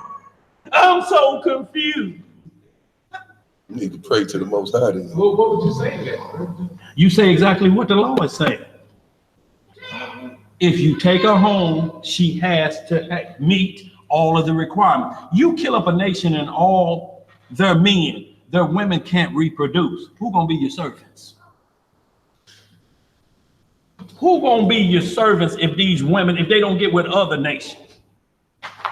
It's some generations gotta pass. But these are your enemies that once you see them, you don't want to leave them there for nobody else. They say, I'm gonna take you with me. You come up under our covenant. I like you. Them just your people that we were told to kill, but I like you. It's something about you. You can come and be with us. You're under our banner now. That's going to be a problem for anybody that's quoting Deuteronomy 7:6. Anybody out there saying anything? No, sir. And anybody give me some understanding on Deuteronomy 21:10? Anybody out there? Or we going to have to deal with it. It's a heads and tail right here. Is this saying the law is compromising? No, it ain't. It's telling you when you go to war, these things gonna happen. These things are going to happen. A man may see a woman of another nation, but he got to follow the rules so it's not lust. If he can wait 30 days, it ain't no waiting game no more. That's the problem. It ain't saying wait on the Sabbath. It says wait on the instruction day. We ain't seen wait on the Sabbath from Genesis to Revelation and no lost book. You know when it keeps saying wait on the third day. Now is the Sabbath the third day? No. The third day is Tuesday. That's the only point we get from Genesis to Revelation on waiting for the third day. Do you know there's 28 scriptures from Genesis to Revelation about the third day? What is so important about the third day. Even in Hosea, it said the Most High gonna leave us, but on the third day, he gonna raise us up. 3,000 years. It may be rough, y'all. We've been keep saying we've been gone 2,000 years. He said on the third day, we got maybe 700 more years to go in this walk. What that mean for all us in here? Not gonna make it. Not going to make it. See, y'all, look up them 28 scriptures for the third day and see that that's the only day we keep getting told to abstain from being with your wife on the third day. What is it about the third day? It's never said nothing about the seventh day. Now, it ain't in here. And to keep saying, now, if you choose not to be with your wife on the seventh day, the Sabbath day, that's your choice. But you can't point at nobody else and say they can't when they know the law. Because it ain't in there that says that. Now, you get bucked out, you like to jump off a chandelier and all kind of tricks. And we just read the You big having fun. But whoremongers and adulterers, you cannot bring that in there. So if that's going to be a problem for you and you say, I just lose it when I'm subject to it, then you don't need to be doing it on the Sabbath. No. But anywhere else, you're not going to find it with two witnesses. What you got, brother? So basically, when we talk about, I was like to say Old Testament, but in the original covenant, we had grace was being allowed certain things for particular reasons, for specific outcomes, but particular situations. So grace was allowed for people to do permissive will. Yeah, this is what we talk about. There's a perfect will. Marry everybody from your tribe. You may not have a desire for everyone in your tribe. You may be in a neighborhood of all Isaiah 3 women. Talking noise, tinkling of the feet, switching when they walk. That's what it said. They're mincing as they go. That's short, choppy steps. When a woman walks with short, choppy steps, you're going to be focused on something. And it won't be her butterhead. When they walk with them short, choppy steps, it's called switching. When you read Isaiah 3, when you're surrounded by that, it's easy. When you hear a woman, it's easy to say, I want one from another nation. Who's around me? Who's your captor? Be careful, man, when you keep talking about they're our enemy and this law hanging out there. And then you point the finger at somebody and they with one of the captors. If they point to Deuteronomy 21:10, what you gonna say? What you gonna say? Her father was a Klansman, but I captured her. Now she's mine. Come here, baby. What you gonna say? Ain't the Klansman your enemy? You got their daughter. Let's read some more, y'all. We ain't got but 10 minutes. Verse 3. What it say? The which smelled, when the evil spirit had smelled, he fled into the utmost parts of Egypt, and the angel bound him. What the angel do? Bound him. Why y'all always think every movie, the mummy and different things, is always the angel has been bound in Egypt? The mummy came out of Egypt, right? Yeah. Every one of them come out of Egypt being bound in the earth. They've been knowing about this, y'all. They just making movies about it, and we still don't see it. What you got, LC? I done seen some more people have some of it. I'm like, man, you know I did. What she look like a witch. Man, he'll do it anyway. Boy, look. Man, you couldn't even tell him. This boy told me he knew. His mama told him that gal's wicked. I said, was that before or after you went into it? Before, and you did it anyway? Why you do it? Lust. At least you honest about it, but you were told she was wicked before, so you can't be mad with what you get after that because you knew before you put that covenant in your hand. You could have told her you do it. That's still your covenant, though. I was thinking so you would think about like, what the hell? You wouldn't see the difference. You could tell. Look, but that ain't, you ain't worried about what looks like a witch because you're not concerned with the upper part. She's saying down there don't look like a witch. That's what I'm trapping you with. He ain't worried about that up there. She ain't worried about that up there. She know I got him because of what he wants. He keeps looking below my navel. He can't keep his eyes up. She said, I got it. Mincing short, choppy steps is in motion. When she walked to the board, she's going to fix my plate, dog. Yeah, she's going to fix your plate. What we got? Let's read, y'all. Let's finish this up. I got, but well, I'm down to how many minutes? Reading that up. Yeah. What did it say? Hold on. What we got? Yes, sir. Somebody pretty much just asked the same question that you just answered. They said when you asked Daniel Solomon, it's third or Tuesday off limits for sexual intercourse between husband and wife. Is that what those scriptures say? Well, it's saying the third day already getting prepared for a wedding. So is it the third day of the week or is it the third day of the marriage week? One or the other. Because every time we read, it's the third day in that week. So if it's the third day in the marriage week, the third day could be on the Sabbath day. Because you could start Thursday, Friday, and then your third day you can abstain. That way you got to abstain. That's when you can't go on the Sabbath day. But if it's saying Tuesday, then if that day is off limit, what does that open up for the seventh day? What does it open up for the seventh day? If you can't do it on Tuesday, then that opens up the seventh day, right? Then you can have what on the Sabbath day? Say it, y'all. Sex. Boy, y'all scared. Y'all wasn't that scared last night. Y'all wasn't scared when y'all was hollering them naughty nothings. I wouldn't holler no naughty nothing. But yeah, so this is the way you got to look at it. That's why I say it's 28 verses from Genesis to Revelation about the third day. Ask them to read them 28 verses about the third day and they'll have a better understanding. Y'all, we got to put in some work. Google it. Google's out there. Scriptures about the third day. 28 verses will pop up. Apply the ones that apply to the third day. But there's something about the third day. Even at the wedding feast in Cana, John 1, it start off with what? In the third day of the wedding feast. The third day, day 1 and 2, you abstain.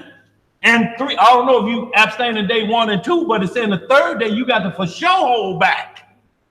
Whatever the third day, either it's in the wedding week, because when we get into Judges, in Judges 14th chapter, it was the third day of the week that they came at Samson's wife of the feast.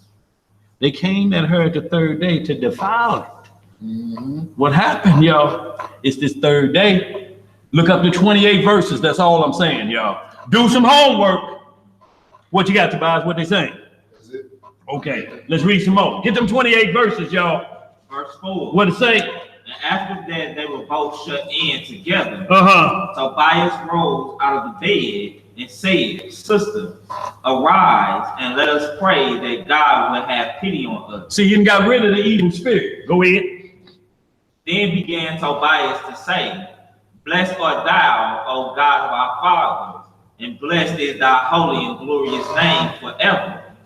Let the heavens bless thee and all thy creatures. Thou madest Adam and gavest him Eve for his wife, for an helper in state. Of them came mankind. Thou hast said, it is not good that man should be alone. Why we keep going back to Genesis 2 versus Mount Sinai? Everybody, Matthew 5. Why do they keep Leviticus 23? Why do they keep going back to Genesis in the garden when a man took a wife was on the Sabbath day? Let's read some more. Let us make unto him an aid like unto himself. And now, O Lord, I take not this my sister for lust. For what? For lust. See, he said, I ain't taking her for lust, Lord. I'm not gonna just treat her like a hooker in the strip joint. She's not a thought, Lord. She's not a sleaze. Lord, if she a butterhead, I'm still taking her righteous. There ain't gonna be no lust. I'm gonna learn to love what she look like. I'm not gonna take her for lust. Now you understand Hebrews 13:1. The bed is honorable when you make the decree. Woman, this ain't no lust. Right. Because if it's lust, when you break up, what's the first thing you start talking about? That illegal bedroom activity. Well, you didn't say that when I put grease on my finger, Negro. Uh-oh. What do you think she mean with grease on her finger? Oh, that's toe up. That's toe up. Well, you sure didn't say nothing when you was down on your. They don't talk about the good things. You didn't say nothing when I put you through school and you graduated and you got a degree and you came home happy and we made good love. Is they saying that? And she said, you didn't say nothing. Oh, hard-working man, when you come home every week, dinner was cooked for you. You're no good. You just didn't eat all your chicken. Is she saying that? They go for the juggler. This Negro's a freak. And what does freaky mean when you look it up? The abnormal. This nigga's abnormal when the lights cut off. There's growling and barking. If he like greasy fingers, he's definitely abnormal. And that's why I say gird your what with truth? You got to gird them with truth. You ain't ready to tell nobody. We don't want to hear that you talking about how bad she was. You should have knew that before you took her to the bed. Now you want to complain. Both y'all doing things y'all ought not. Hell, before the sun came up, y'all were looking at each other talking about, shit, we're going to have to join somebody's church behind that.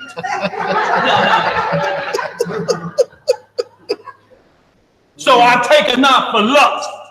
Let's read some more. What it say? But uprightly. But what? Uprightly. Right. Therefore mercifully ordained that we may become aged together. And she said with him, Amen. So they slept both that night, and Raguel arose and went and made a grave. So the daddy arose and went and dug the grave anyway, because he thought for sure he dead. That demon is 7-0.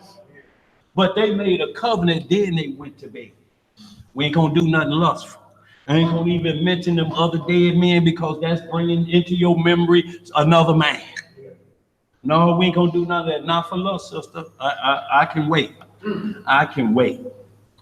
You know, I ain't in no hurry. If we need to wait another day, Jacob waited 7 years. 7 years. He had her, but he had to work another 7 before she was legally his wife. 14 years, and then he did another 6-year bid. 20 years for one woman.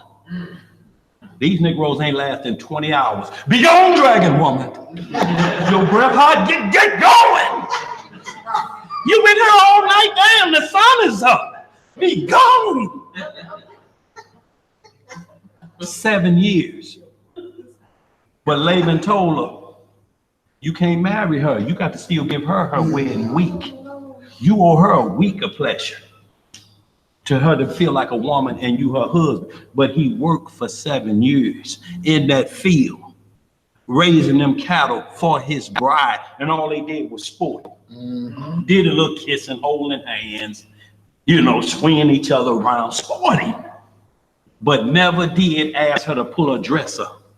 Not once.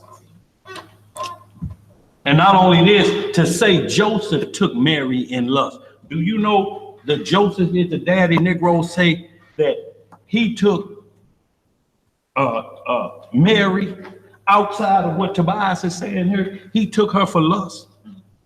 They actually make Mary, the mother of the Messiah, a whore. They said Joseph took her in lust with her doctrine. Free Case Ray hollered, who else is saying? And she went through Judea to get to Elizabeth's house. Who else lived in Judea? Every one of the audience members, Joseph. How about Earl from the tire shop? He lived in Judea. Why you gonna make it Joseph? You gonna make her stop and do a booty call. That's not moving in haste. That's not moving in haste, bro. Let's read some more. Verse 10. What it say? Saying, I feared lest he also be dead. But when Raguel was come into his house, he said unto his wife Edna, send one of the maids and let her see whether he be alive. If he be not, that we may bury him, and no man know it. So the maid opened the door and went in and found them both asleep. What she find them? Both asleep. Snuggling. That look of a lust-free, enjoyable marriage and the demon gone. Sleep. He smiled. She smiled. He like, no, ain't nobody dead up in there. Put the shovels away.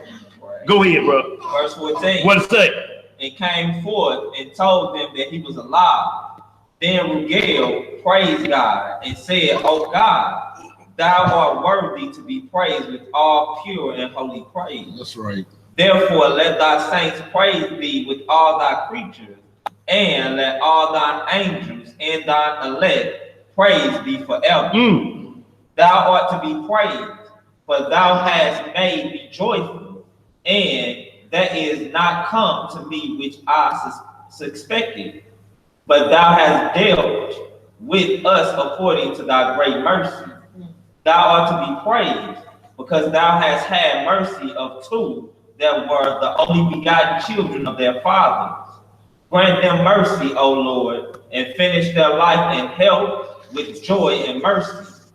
Then Rugel bade his servants to fill the grave, and he kept the wedding feast 14 days. How many days he keep it? 14 days. For before the days of the marriage were finished, Rugel had said unto him by an oath that he should not depart until 14 days of the marriage were expired, and then he should take the half of his goods and go in safety to his father, and should have the rest when I and my wife be dead. So right here, y'all get into verse 10. I'm gonna go ahead and cut it short.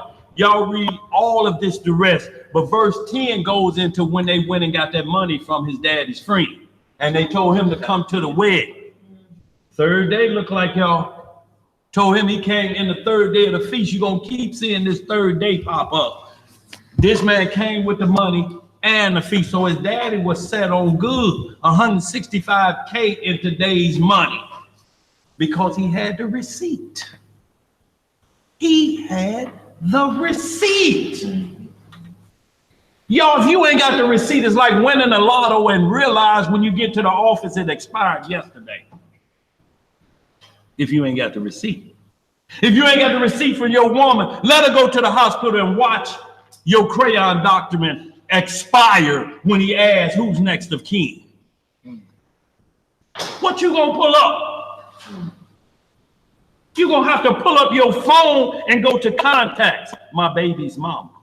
Oh no, that ain't gonna cut it. Hello, Miss Johnson. You don't know me, but it's been an accident. We're at the hospital and they ain't gonna let me go back there. How in the hell is this your wife and you got to make them statements to her mom? The hell has this got to do with you gonna be part of the state? The state don't come into marriages unless y'all can't split like you're supposed to. If y'all threaten to kill each other, I'm coming in and I'll divide what y'all got. You get them 2 cars, give her that house, you take that. Y'all get on out of this courtroom. But just like you got married, you can, and I'm not promoting divorce, but they say you go out there, if she agreed to the stipulations on there, then y'all be divorced and go on and be friends and don't hate each other. It's when violence happens. I'll be damned, you gonna drive off in that. I'll burn it up before you drive off in it. Yeah, you be cooking for real in that kitchen. I ain't spent all that money on that kitchen. You talking about, you're getting ready to make, we'll see what's gonna happen. Then the state come in. Ain't gonna be no burning up no houses. Ain't gonna be no killing in this land. Y'all ain't gonna start that here in America. Y'all did that at home. That's why you're here. You ain't gonna do it here. Y'all understand these rules. Been these in the land of our captives and men. Y'all read that chapter 10 and to close it out, please read chapter 14, and it's dealing with the other nations concerning the captivity. And it's going to use the words Gentiles. So if y'all don't do nothing else after this point, read the 14th chapter in its whole. But read the 13th chapter. Y'all read the rest of it to the end.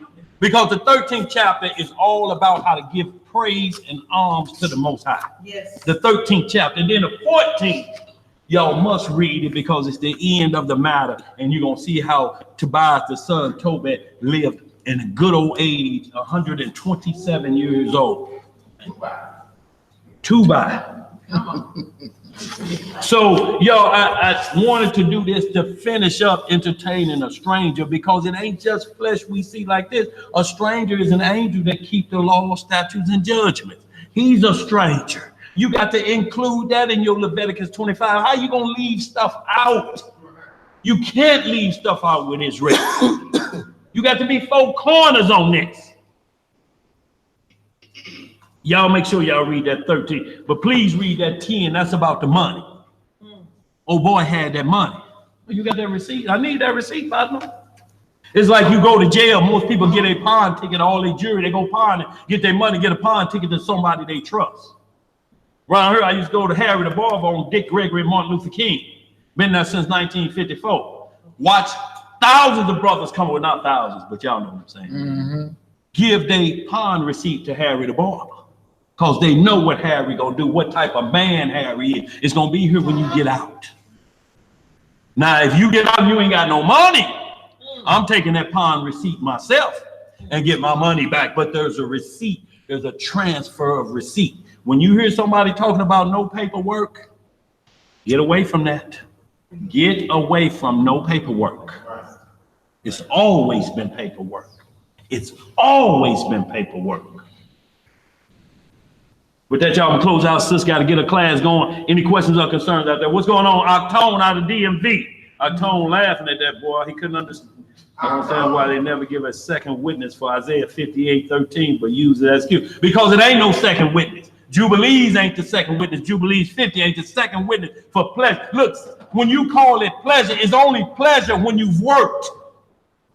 When you work and you go buy something and it ain't stolen, that's pleasure because you work for it. You don't have to worry about nobody knocking on the door. You got stolen goods up in here. You got a receipt for what you bought. It becomes pleasurable then, but sex was not designed for pleasure. That's why I say when you get into these chapters of Tobit, it's going to say it was designed to procreate. That's a commandment. A commandment ain't never you get the choice to break a commandment or stop doing a commandment on the Sabbath day. And I'm still waiting for the 7th day. So far, it's 28 verses on the 3rd day. All I'm asking for is 2 to say don't do it on the Sabbath day, because that's the witness rule. And so far, you got Jubilees 20, but if I don't believe Jubilees, you got 0. You owe 2 out of here. You owe 2 out of here. It's 28 on the 3rd day, and a lot of them apply to no sex, especially Exodus 19:14. What we got? What you saying out there, Octone? All praises, Octone. Anybody got any questions out there? You got any questions too bad? No, sir. Anyway, y'all give me that Deuteronomy 21:10, y'all. We stand corrected, y'all.